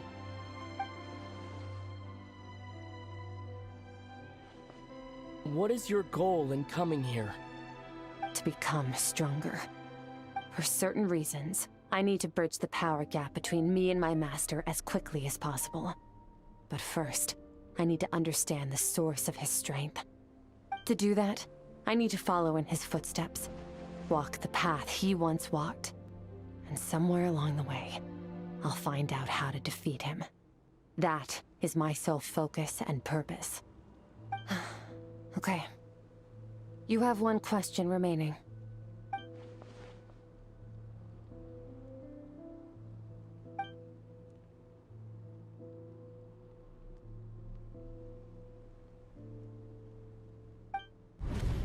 You make it sound so easy. Ever since the incident I experienced there, I've never stopped searching for Master Skirk and that unknown abyss. But it's been years now, and I've still found nothing. Well, your last question? You know Child is looking for you, right? Ajax. His situation is different than yours. Before you ever crossed paths with me, So during your training, all I had to do was build upon that foundation. But Ajax was so young when he came to me. A complete blank canvas. Children can't help but imitate their role models. In the long run, that would only hinder his growth. Once Ajax has enough strength in his own right, I will allow us to meet again. Until then, let that motivate him to reach his full potential.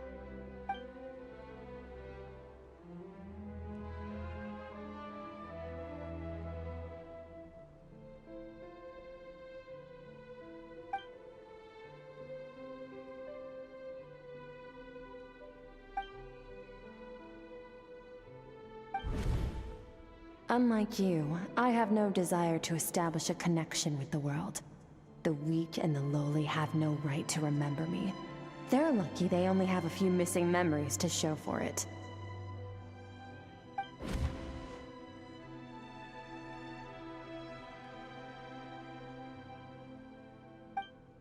Wake up your companion. Oh, and...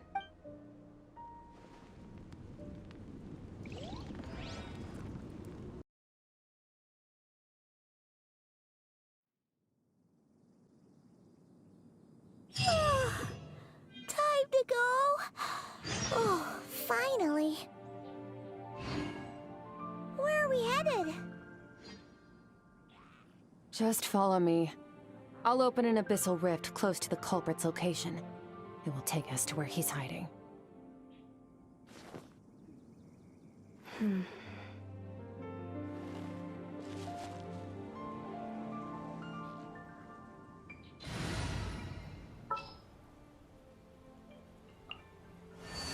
I will follow where you lead.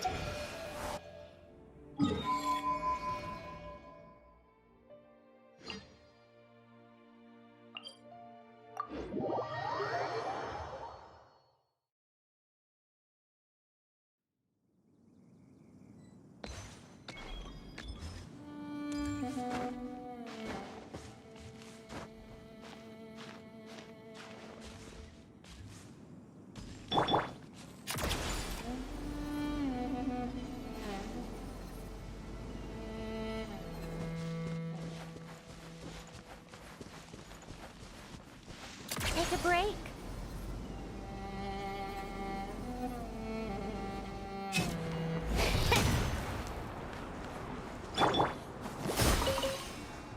Surge. By royal decree.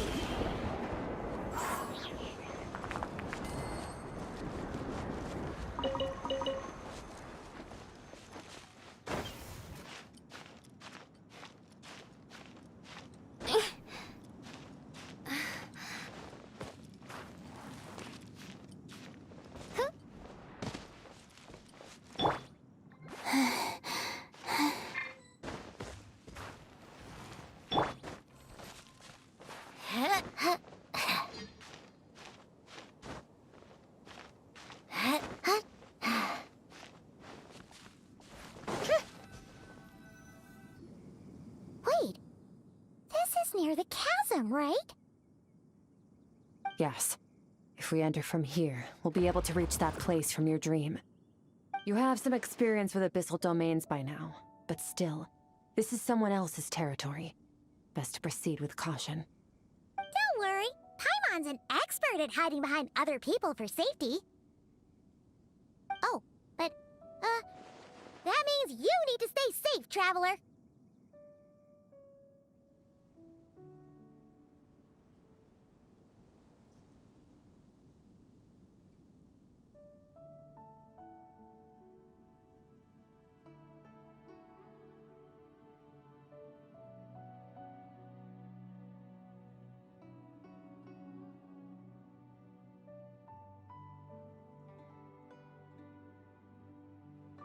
All right.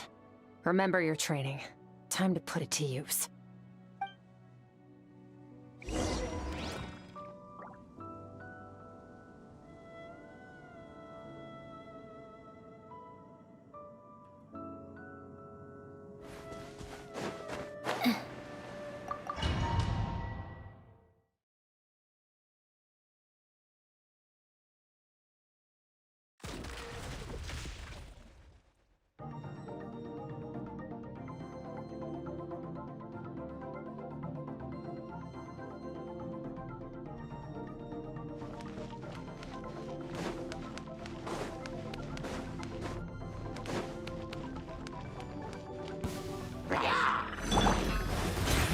Wipe out!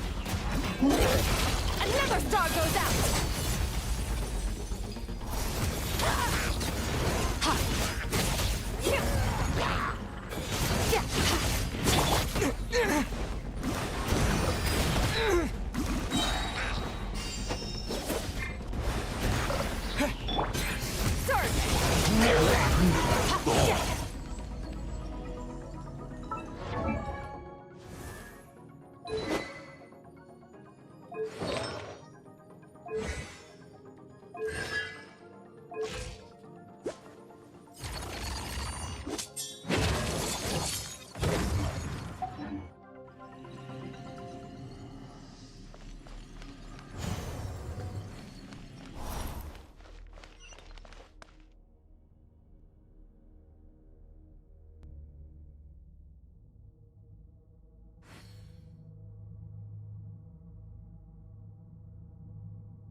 Where do we come from?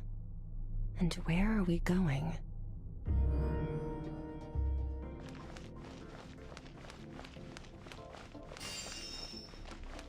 Whoa! Look at all these spikes! Careful! Don't get hit! You know what? Paimon's just gonna blow behind you. Come on, you got this! Yeah!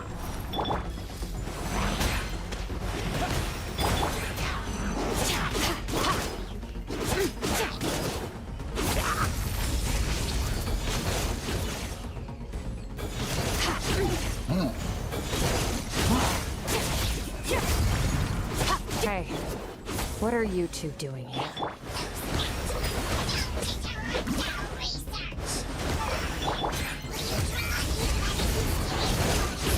Dusty, like an abandoned house.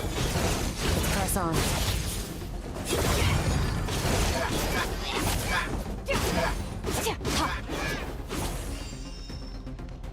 Wipe out! Mine to wield.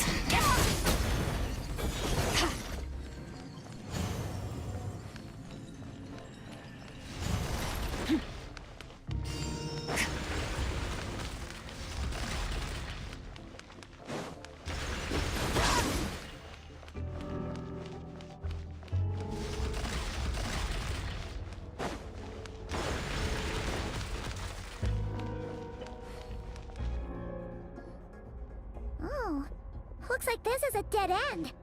Did we make it to his hiding place? Ugh, this fog is making it impossible to see anything! This should be the place where you were attacked, Traveler. The missing part of your soul should be nearby.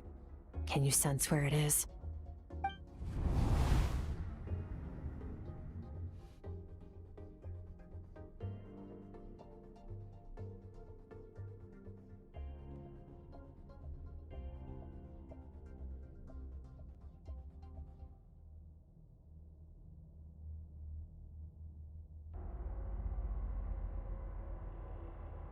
Our opponent must have covered his tracks just in case.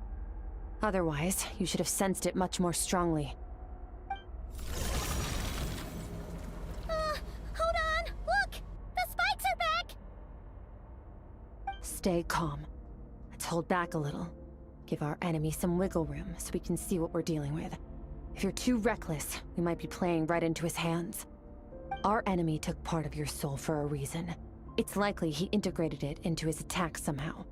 If we're smart about this, we can track it down.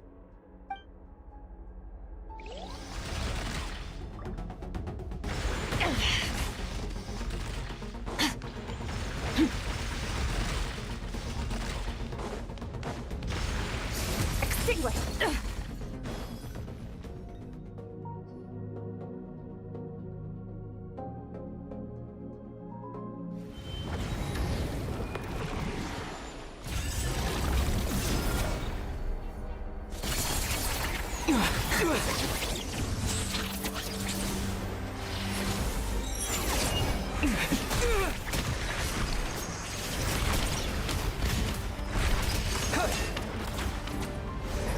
From the start, the attacks have been focused on me.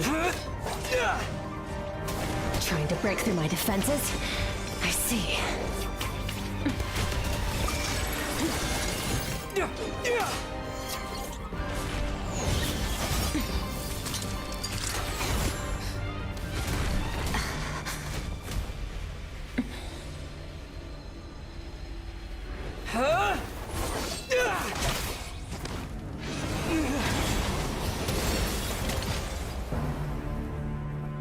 You alright?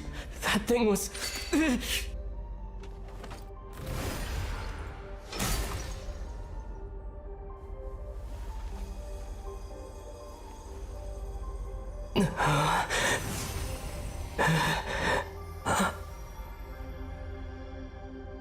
There. I got it back. Traveler! Skirk! What happened?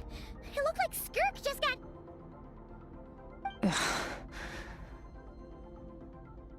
In the Gwali Plains, you asked me why this enemy chose you as his target.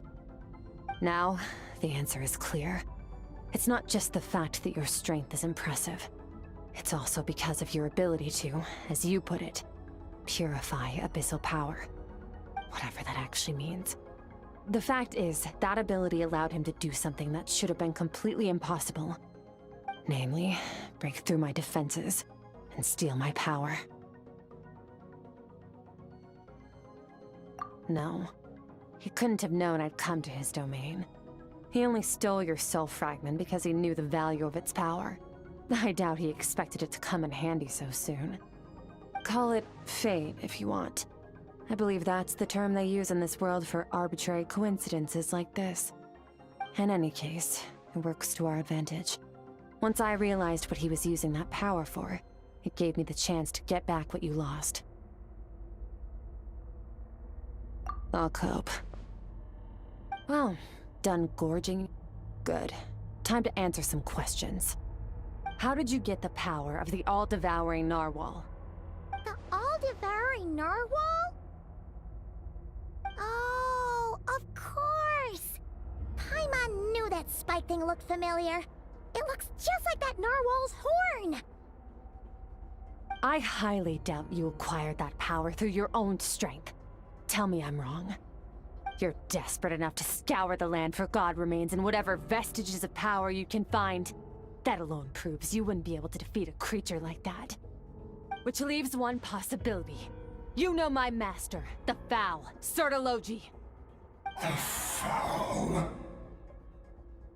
Who dares call him Foul?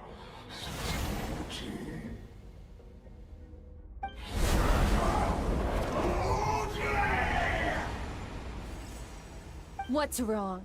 Bit off more power than you can chew? You're struggling to hold a basic conversation. Just a little longer. I'm still...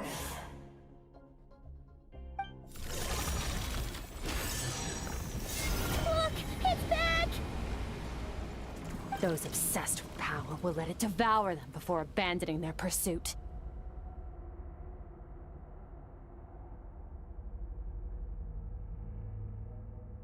Keep calm and use reason to decide the best course of action.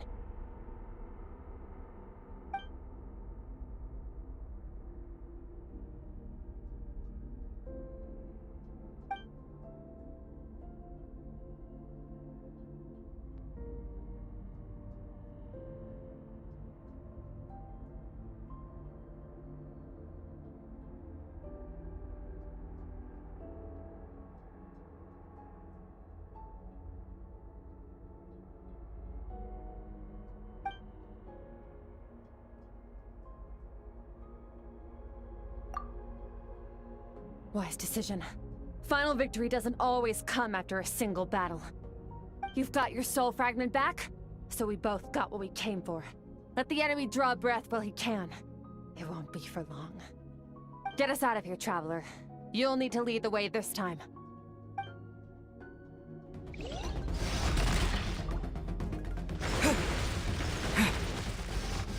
Skirk, is your shoulder gonna be okay? The wound is minor. It'll heal in no time. You should focus on getting out of here alive instead. Uh-oh! Falling spikes! Run!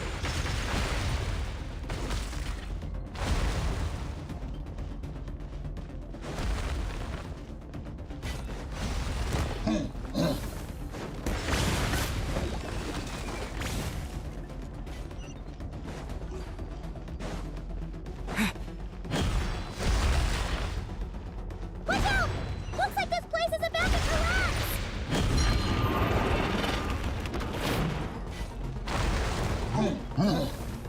So, this guy's power has something to do with the all-devouring narwhal.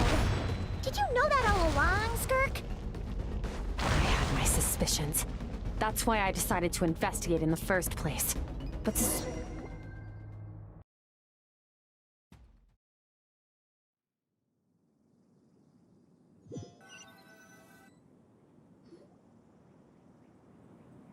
Phew.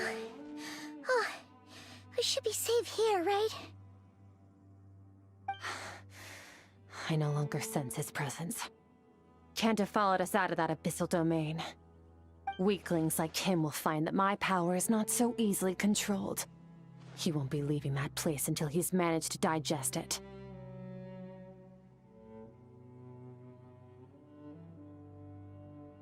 You seem surprised.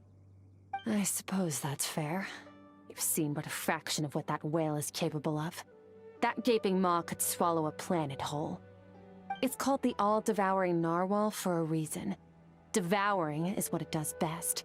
It can extract power from anything, dead or alive, as long as it manages to make physical contact. Yeah. When we had our run-in with that thing, Neuvillette mentioned that it has an instinct to devour. Your dragon friend recognized the nature of its abilities and used the power of Hydro to protect you. That worked because it was in a satiated state, so it was somewhat less aggressive than usual.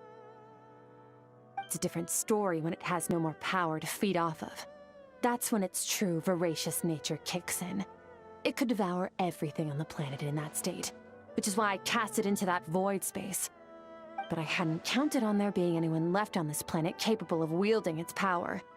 To me, that says he must have encountered the whale a long time ago. Meaning, he must have known my master. Exactly. It told me everything I needed to know. Hence why I said we both got what we came for. And I believe... No way! We can't look... This isn't my first taste of... But what if that... Plus, how are you gonna get home? So, sticking with us for the time being doesn't sound so bad, does it?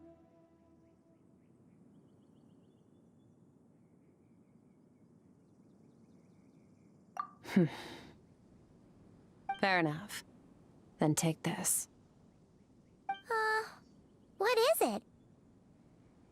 A bag of Mora. Nothing in this world is free. I know that much. I'll leave the planning to you. Hurry up and decide where to go. We shouldn't linger. We should take Skirk somewhere she can rest. But where? Paimon gets the feeling Skirk wouldn't like being around a lot of people. Oh wait! Baiju said we could rest in the back room of the pharmacy, didn't he?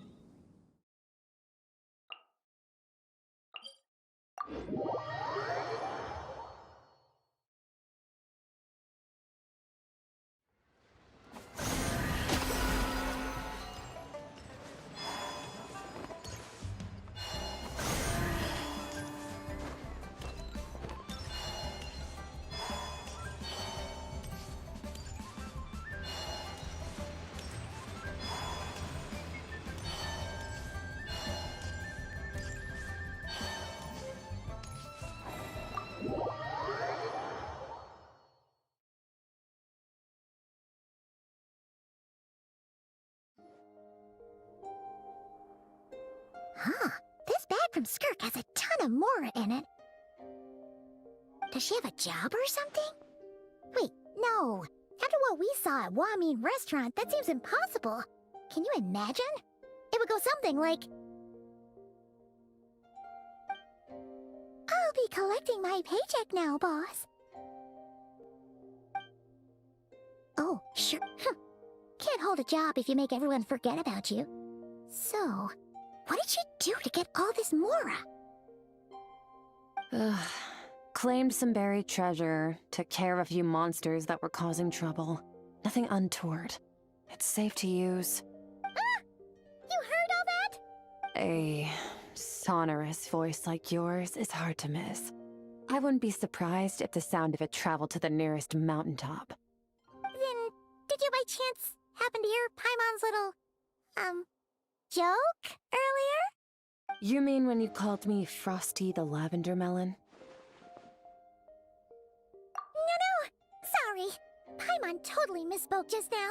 She didn't say that at all. It was, a Paimon lookalike. Yeah, she's a piece of work, that one. Always impersonating Paimon and giving people weird nicknames. Okay, fine. The truth is, Paimon didn't like you all that much at the start, but things are different now. You helped the Traveler in a big way, so... what do you say? Friends?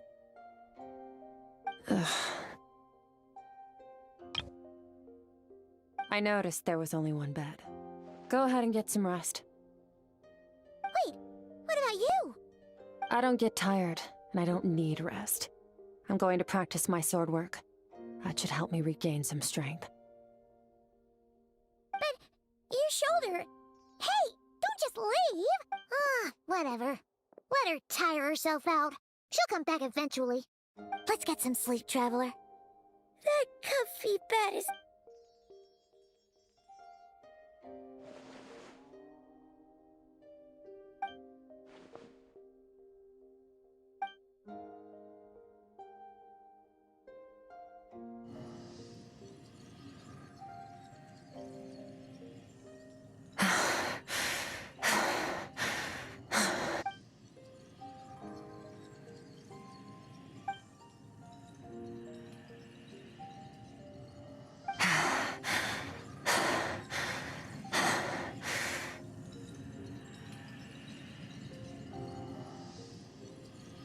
Quiet.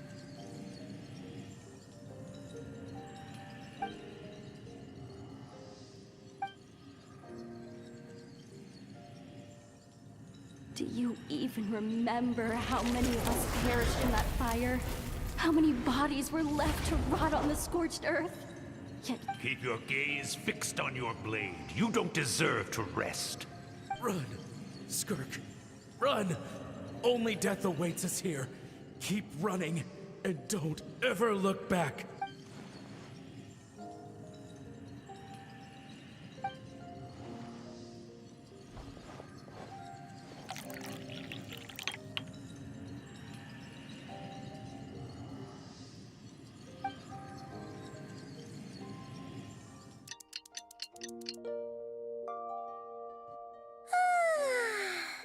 Getting an early night's sleep is the best. That bed was so comfy. Wait, Skirk? Have you been sitting out here the whole night? About 60%, maybe 70. Whoa! Paimon thought it would take at least a couple of days. That was fast. No, not fast enough. That's 20% less than last time. Same training regimen, same intensity. Nothing felt different. But no, I think the problem's with me. I need to meditate for the next 2 days. Deep introspection should help me find the issue. Ooh, sounds intense.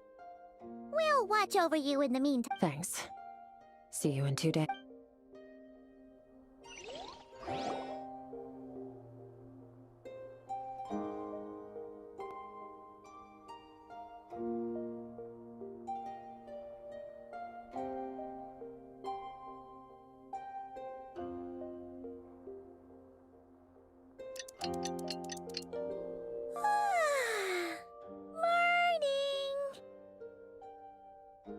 Skirk is still meditating, huh?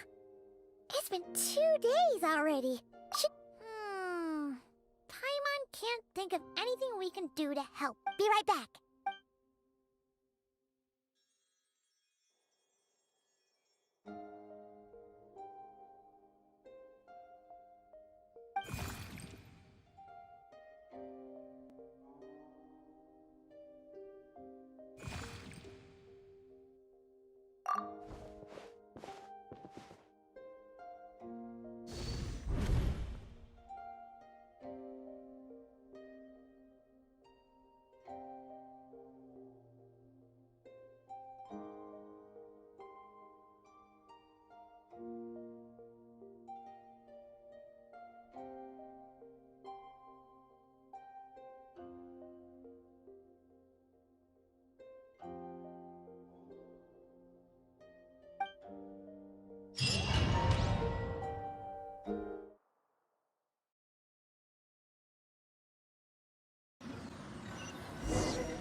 That's right. This is Skirk's inner world. Think of it as the threshold between the soul and dreams. This isn't your first time here, but what you remember is probably a space covered in darkness. Actually, it's my first time talking to someone like this. I only managed to break free and bring you here because the injury weakened her power. I guess that's why I can speak again, too. Call it fate, if you want. I think that's the word they use in this world for lucky coincidences like this. Now, before I take you to her, I gotta ask. You're the first outside visitor to ever come here, so what's your impression of this place? Oh, you noticed. This river represents strength. Strength accumulates over time. It is the summation of a person's lived experience.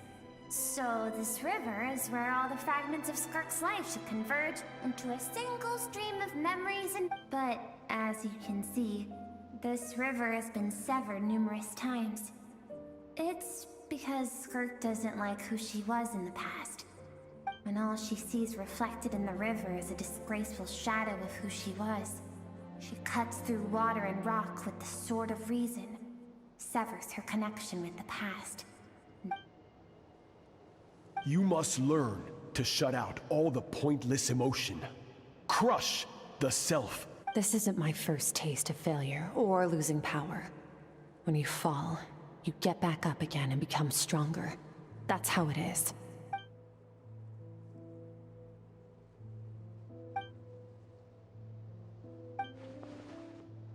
The answer to one mystery invites another question, I see. Let's follow the river upstream.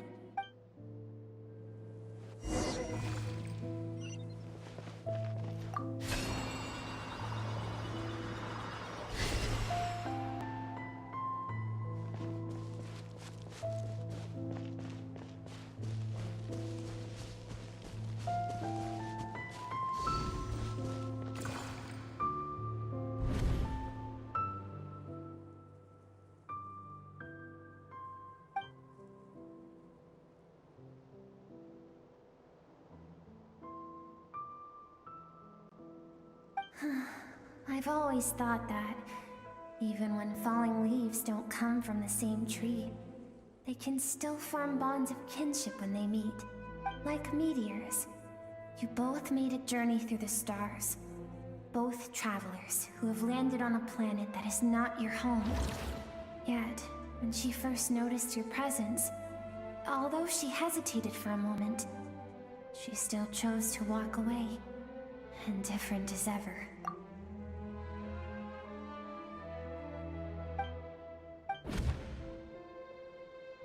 Seems like you've answered your own question. Skirk sees herself as a trespasser in this world. She's made a Let's keep going.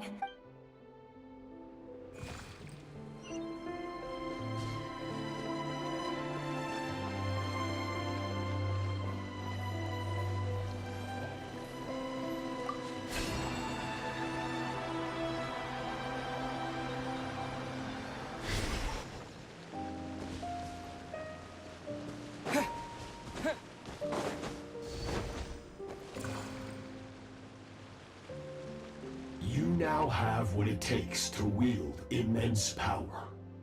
From this day forth, I shall teach you no more. No one can become a worthy warrior through imitation alone. I have You wish me to travel the world? Indeed. We will still have contact through the abyss. But know this. One day, I will take the life you worked so hard to rebuild and reduce it to ashes. Just like the fire that haunts your mind. Why do you do that? I have told you before. Fear is the catalyst for human evolution. You have tasted loss. You have known fear so deep it can be felt in the bones. But as living beings, we all have an instinct to detach from that which harms us. And thus, pain dampens over time. And the acrid taste of fear becomes but a distant memory. Yet now, I have bestowed upon you the gift of fear eternal. It will drown you in the nightmare of your childhood. Or it shall drive you to defeat me, whatever the cost.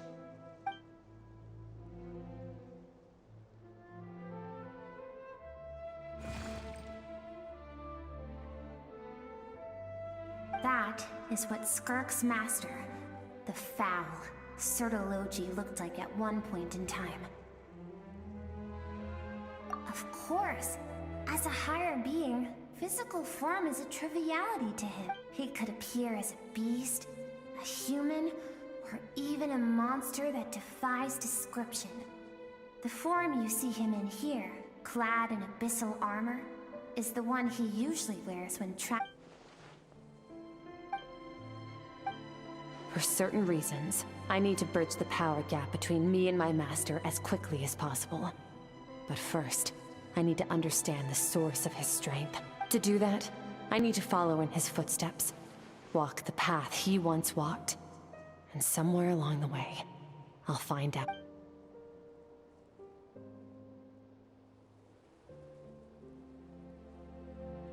I'll let you in on a little secret. The real Surtology is terrifying. The scope of his power is impossible to understand. Shall we...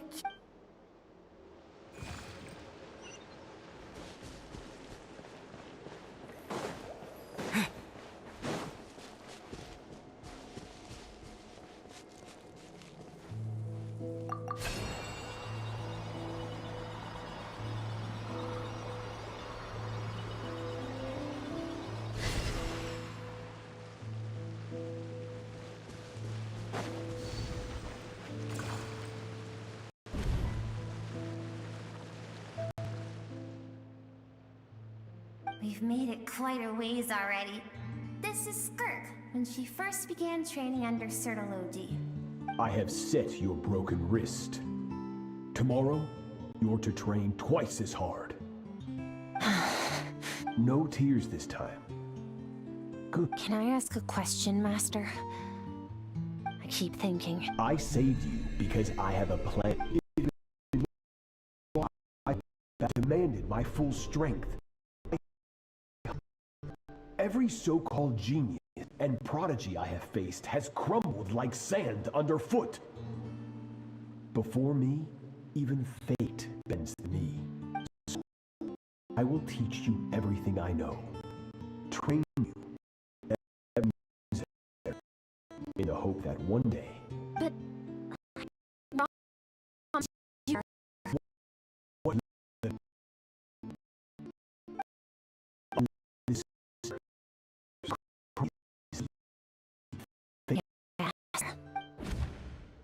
From that day forward, all she knew after some time, it was not that human emotion disappeared from her heart.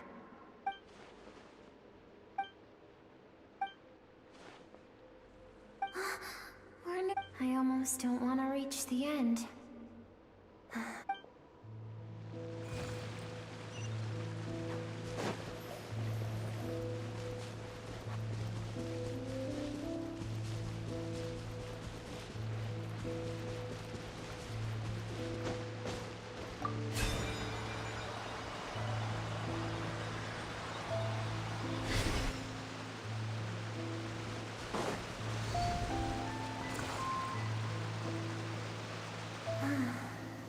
These are Skirk's happiest memories. What a simple and carefree time it was. This is Skirk's home. It was a spaceship. Skirk's parents, her relatives, her neighbors. No one had any idea of what was to come. Several months later, an army of unknown origin arrived without... Skirk had skipped school that day, like so many times before. So countless people cried out to her. Their lives were discarded like... If Sertologi hadn't been there in that moment, the fire would have claimed her life too. Because she and her people were seen as a threat. As the initial merchant ship explored the planet, they discovered that it hadn't always had the condition to support life. Yet there was evidence of human activity, even during the periods of extreme heat or cold in the past. Further research revealed that, over time, the people of this planet had evolved the ability to adapt to any type of environment or energy source. For that reason, the outsiders viewed them as a potential... Senseless, isn't it? Deemed a threat because of a gift they didn't even know they had. Perhaps it was their own innocence and kindness that doomed them. But in the end, that was lost to the blaze as well.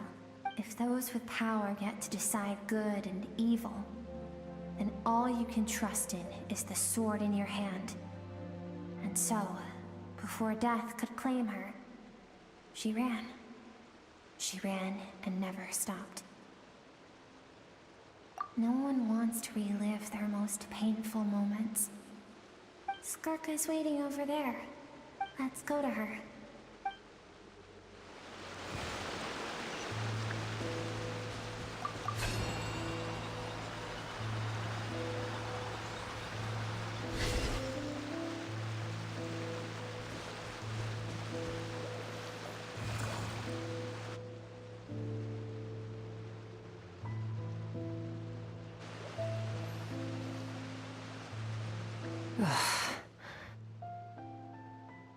So all this, just so you could bring him here. I have things to say to you. Well, to me.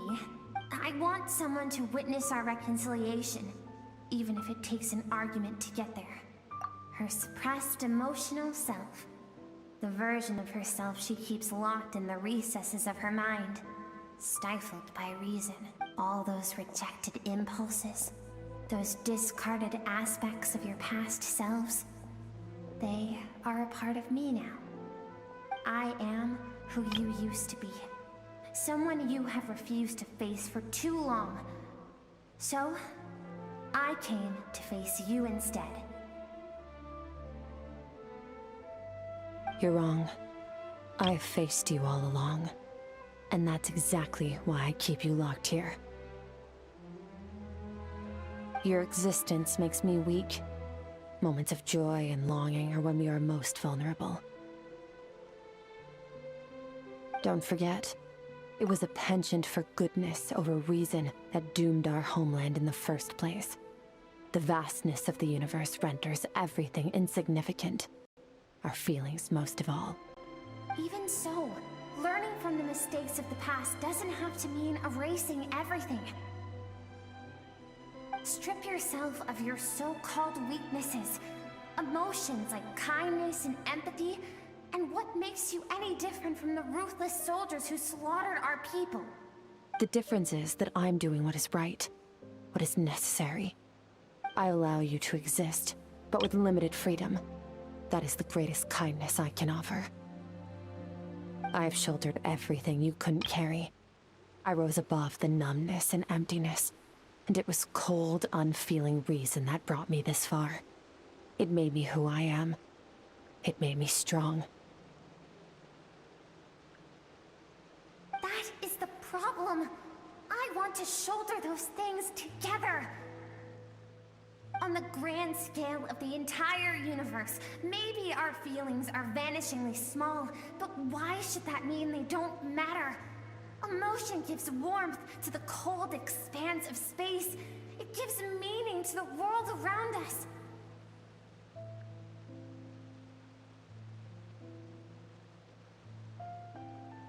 Think back to those nights of gazing at the stars, those afternoons of exploring the unknown. Think back, and let them grant you peace. A brief respite from the pressure you put on yourself.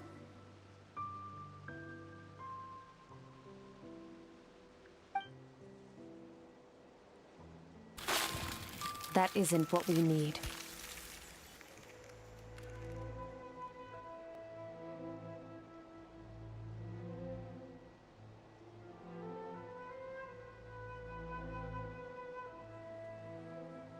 Exactly what we need.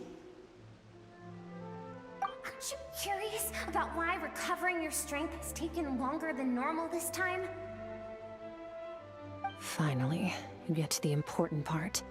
That is the only answer I came here to find. Then look around. Look at your inner world.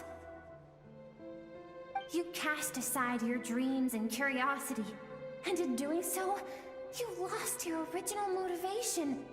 You severed all connection to who you used to be, so you can no longer draw strength from your past. Now, the only things driving you forward are fear and survivor's guilt. But these cannot take you far enough. And so, this river, the source of your strength, grows more polluted by the day. And you think that means I should seek help from a weak little thing like you? Your emotional self isn't weak. The fact that she transcended time and broke free from her constraints to come and face you, that proves it. Thank you for saying that. I knew bringing you here would be the right choice. To be honest, I'm not here to argue with you. This isn't about who's right or wrong. And in fact, I agree that in order to make it through the wake of that tragedy, we had to distance ourselves from the pain through reason over emotion. But what is right at one point in time isn't always right forever. I know you will never forget that fire. I know the fact that you were the sole survivor fills you with guilt. And I know that among the voices that haunt you, mine is there too. Because deep down, you know that you didn't turn out to be the person you wanted to be. All those unfulfilled hopes are like knives to the heart. And I don't want you to hurt anymore. So even if you can't accept me, I hope, at least, that you can let go. I keep thinking, maybe it would be better if I had died. I wouldn't be haunted by that fire all the time. I wouldn't have to go on like this.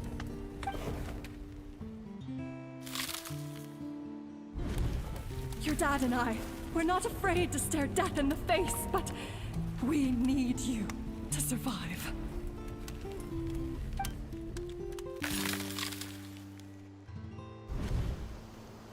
I'm sick of being a kid. There's so many amazing things out there, and I'm ready to see them all.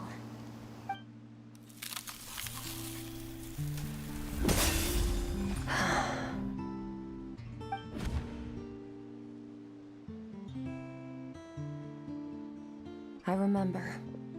There was a song Mom and Dad always sang when we went out to fetch water. Dancing water. The sand along your path is begging for your song and movement. Will you carry this burden with you on your journey? I am not the dancing water, and you are not the burdensome sand. But if this is your wish, then I will carry you with me until the end.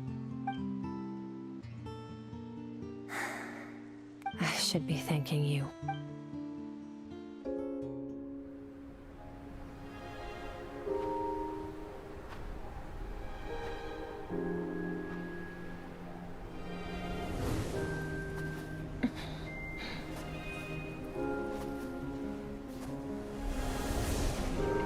Run, Skirk, run!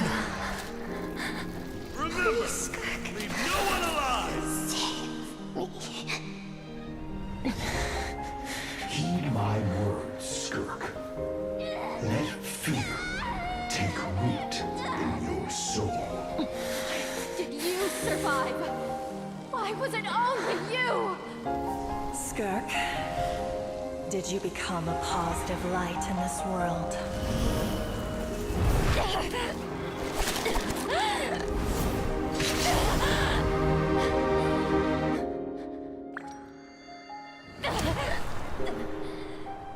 Hey, this doesn't have to be the end.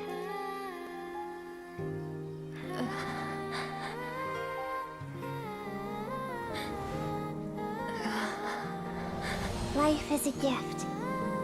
Don't let darkness claim it.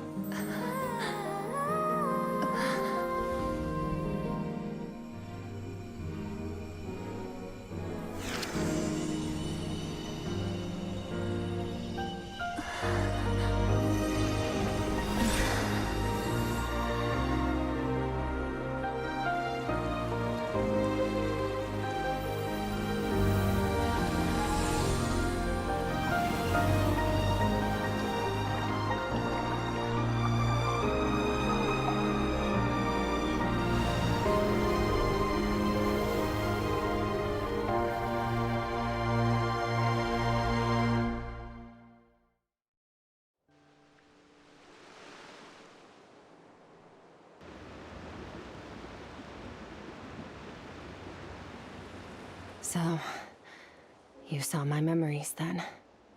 I once asked my master if survival of the strongest was the law of the universe. He said no.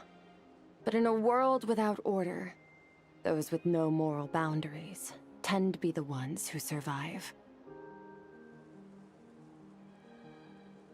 That's why, after hearing his answer, an idea came to mind. An idea that, one day, I would create a new world order.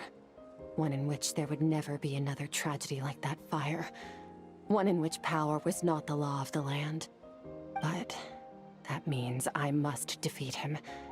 Because my master, Sir Logi, is, at the core, yes. And not just— although his decision to train me was not— I know. He's no longer into that. But he sends— every time I hear from him, my heart skips a beat.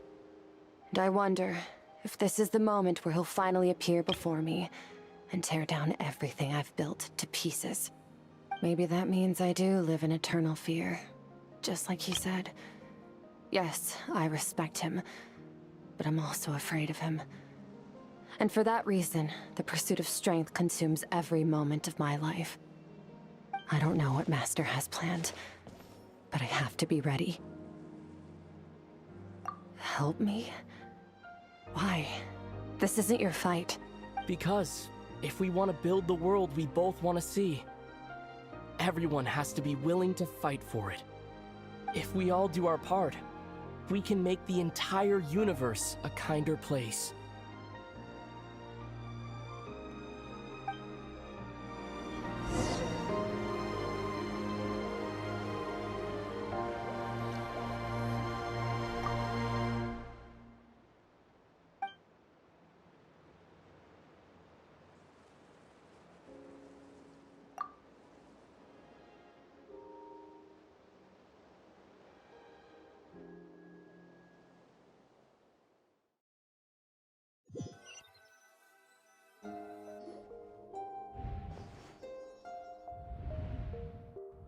Oh, you're finally awake! Honestly, Paimon was gone for like... You're both okay. What does it look like? Only water from the source can cleanse the rot and filth that flows from the past into the future.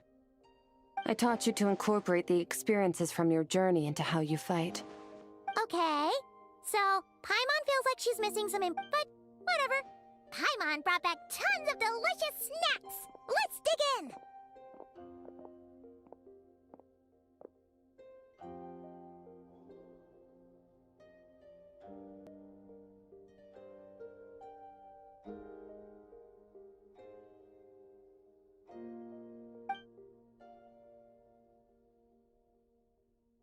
All right. It's about time we finished what we started.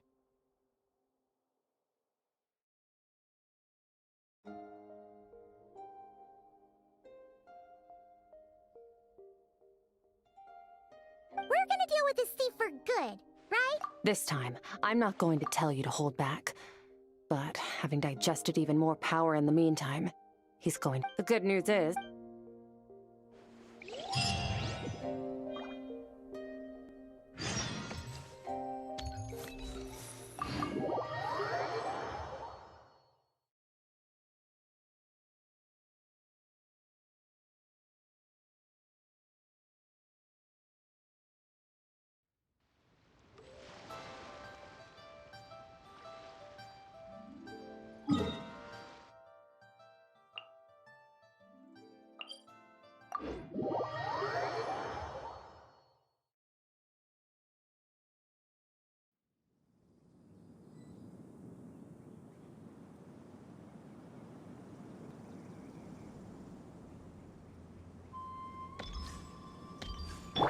How tiresome. Huh?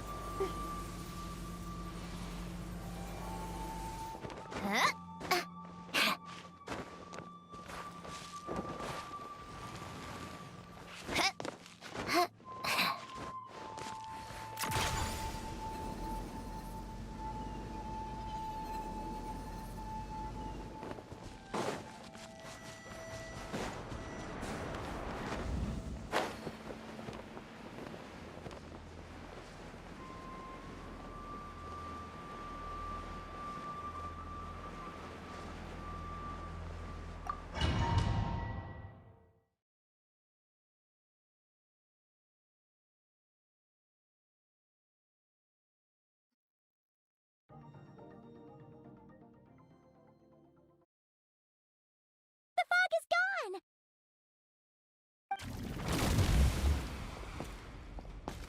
Wait, isn't that the form the all-devouring narwhal changed into? How come he knows that, too? Really? So, you're telling Paimon that giant whale and this guy can both turn into the fowl? How does that... It's a subconscious instinct. Any intelligent being who longs for his level of strength is bound to mimic his appearance. It's a natural response after encountering someone as powerful as Master. To them, he represents ultimate power. We know the person before us has encountered Master, and we know he stole a portion of my power. So it's not surprising that he would assume this form. Okay. The closer Paimon looks, the more intimidating it gets. Nervalette isn't here this time, so it's up to us. He won't have the nerve to steal again after we're done with him. Let's teach this guy a lesson.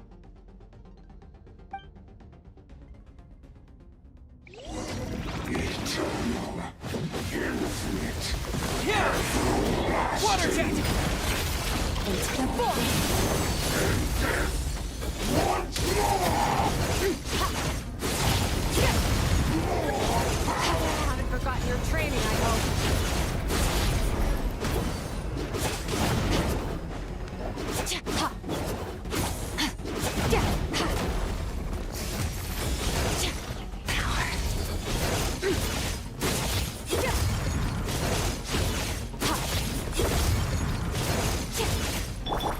Water jet!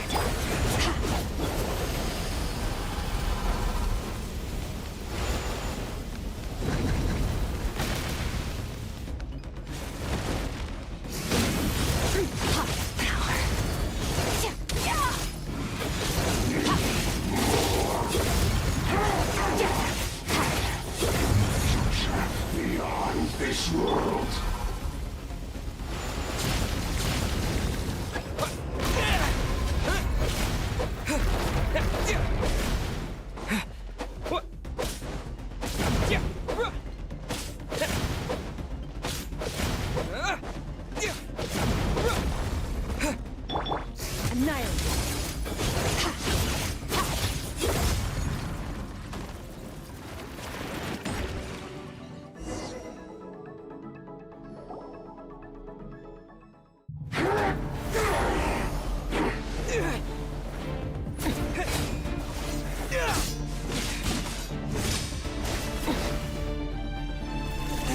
Not this again! Watch out!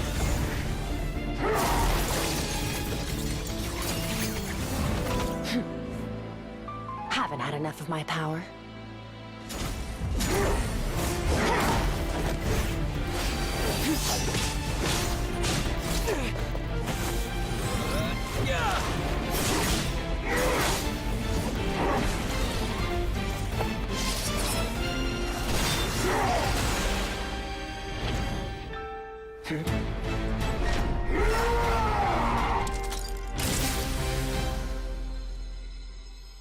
Well then, let's see how much more of this power you can handle.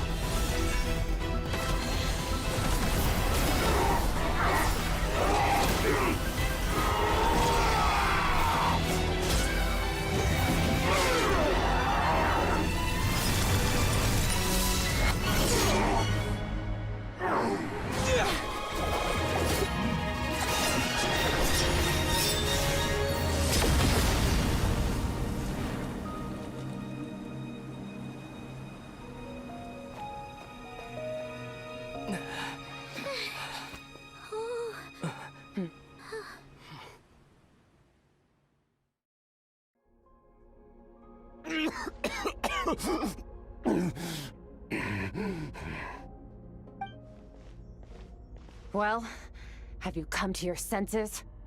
You saw that my body was at its limit. So, you deliberately channeled your power into me, knowing that it would destroy my shell from within. Such power. Such keen battle instincts. So you must be... Skirk, Sertologi's disciple. How long has it been? How long has he been away from Tevat? Hundreds of years. Hundreds? Sorry. It's a lot to take in. I should introduce myself. I am Skafnungar, a friend of your master and one of his followers. This is the first time I've heard your name, Skirk. But hundreds of years ago. Hundreds of years? Sounds like you and Master have quite the history. Care to tell us about it? Of course. Might as well take advantage of a clear head while I can. The story starts a long, long time ago. I trained the sword harder than anyone else, defeated all of my peers. But it was all in vain. When other people looked at me, all I saw in their eyes was pity, or a strange glee in my misfortune. Even my parents were just waiting for me to die. Over time, my heart hardened, and I became aimless. That was the point where I met your master, Sir Taloji. We were similar in age, but different in background. He was born in prison, the son of criminals who had been sentenced to death. He spent his childhood wandering the streets, facing more criticism than the literary works in the Universitas Magistrorum. Yet, he always wore a smile on his face, as if kindness and malice were one and the same, and he could not see the difference. I still remember what he said to me when we first met. You need to fight to survive. Even if it's a losing battle, it should light a fire under you. That does sound like something he would say. He was the first to acknowledge that I was worth something, and he inspired me to keep going. When we sparred together, it was the first time I'd actually felt the thrill of combat. When I was but somewhere along the way, I fell behind. My talents were nothing compared to his, and at some point, I realized he had pulled so far ahead, I was too embarrassed to even ask him to spar. After his grand endeavor was successful, he sought me out and said to me, "This planet no longer holds anything of interest to me, so I'm leaving. But first, I have an offer. I can use a power I have just refined to break the curse of immortality for you. Your death was once what we worked so hard to prevent. But the immortality you now face..." I'll pass. Immortality doesn't sound so bad to me. Since I can't die, it means I have an... Are you sure? Wise indeed. Nor I. You know as well as I, all Vedifenir said... Sounds... Of course. I'll be leaving them.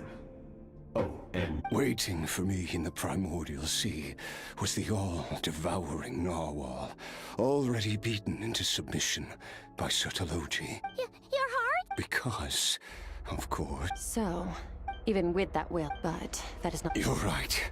I miss you. Sir Taloji, I know what he's like. He rules with an iron fist, using despair and fear to force you to catch up to him. We're like mountain climbers. True. But I made up my mind long ago. No matter how dark it gets. Besides... Oh? Since you're his friend, you must have some things in common. First time we came here.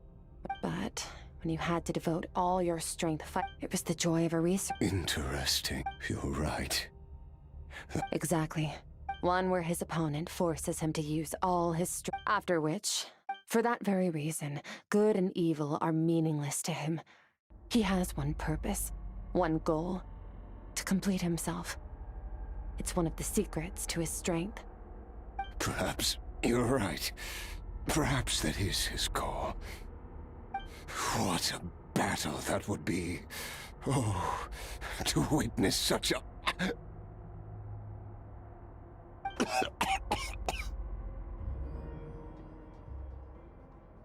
you okay? Too many different kinds of power are surging through my body. The curse of immortality allows it all to coexist, but it does not remove the pain.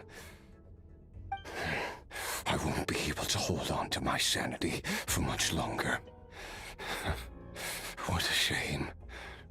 I would have loved to witness that battle. Sotologi once offered to free me from this curse. I can. It's not a suitable punishment for your... The impurities will dissipate, but it will be a time If we are... I will reach the top of this... And you, Skofnunger, will be my witness. At the... That's finally over. Let's get out of here. Huh. At least we don't have to make a mad dash for the...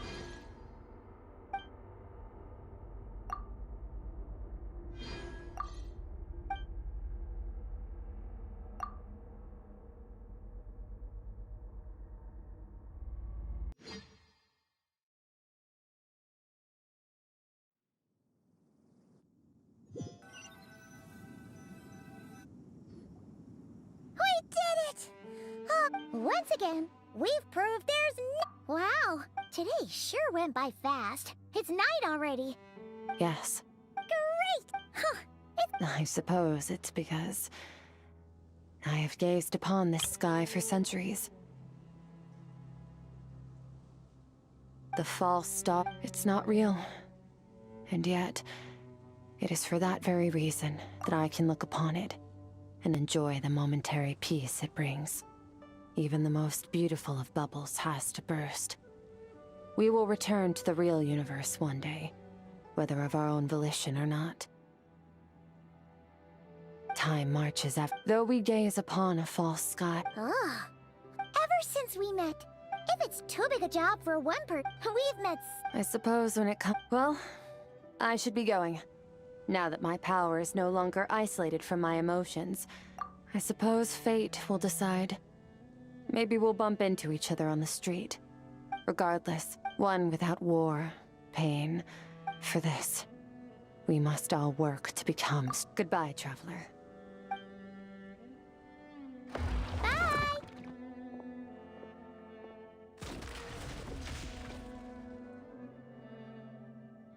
Is it just Paimon?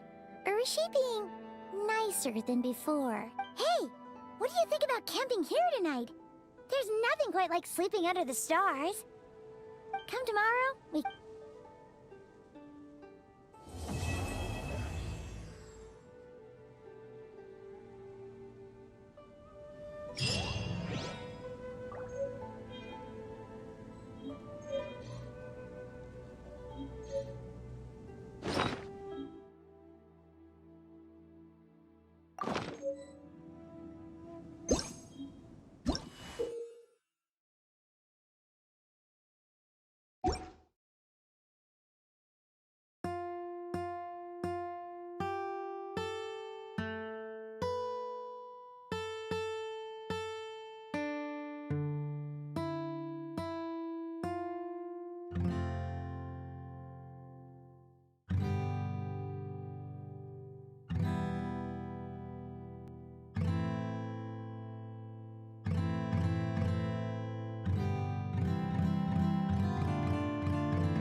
I don't sing for anyone in particular. Still, if someone stops to listen, I hope it provides a moment of peace all the same.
I used to take long walks in Silver Moon Hall every day. So don't worry about me. I can keep up.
I don't sing for anyone in particular.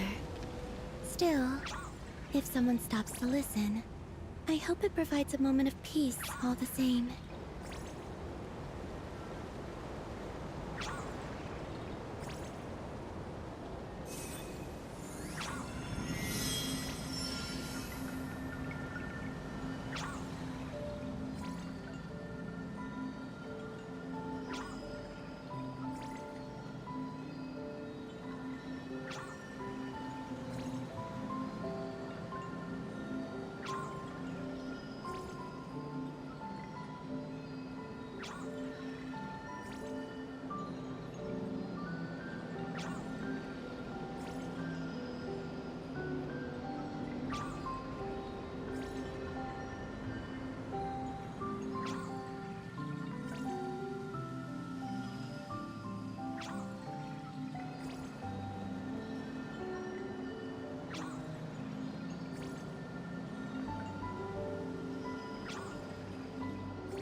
Would you like to go moon gazing?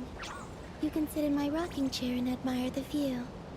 Or we could go to the moon and gaze down at Tefat. Whatever you prefer.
I don't sing for anyone in particular. Still, if someone stops to listen, I hope it provides a moment of peace all the same.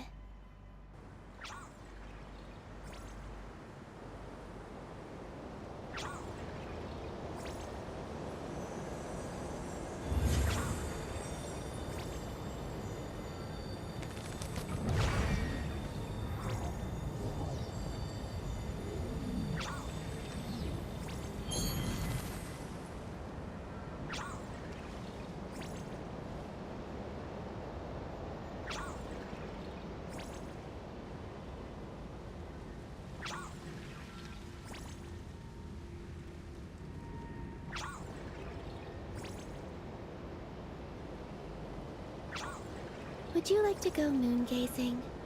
You can sit in my rocking chair and admire the view. Or we could go to the moon and gaze down at Tefat. Whatever you prefer.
I don't sing for anyone in particular. Still, if someone stops to listen, I hope it provides a moment of peace all the same.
used to take long walks in Silver Moon Hall every day.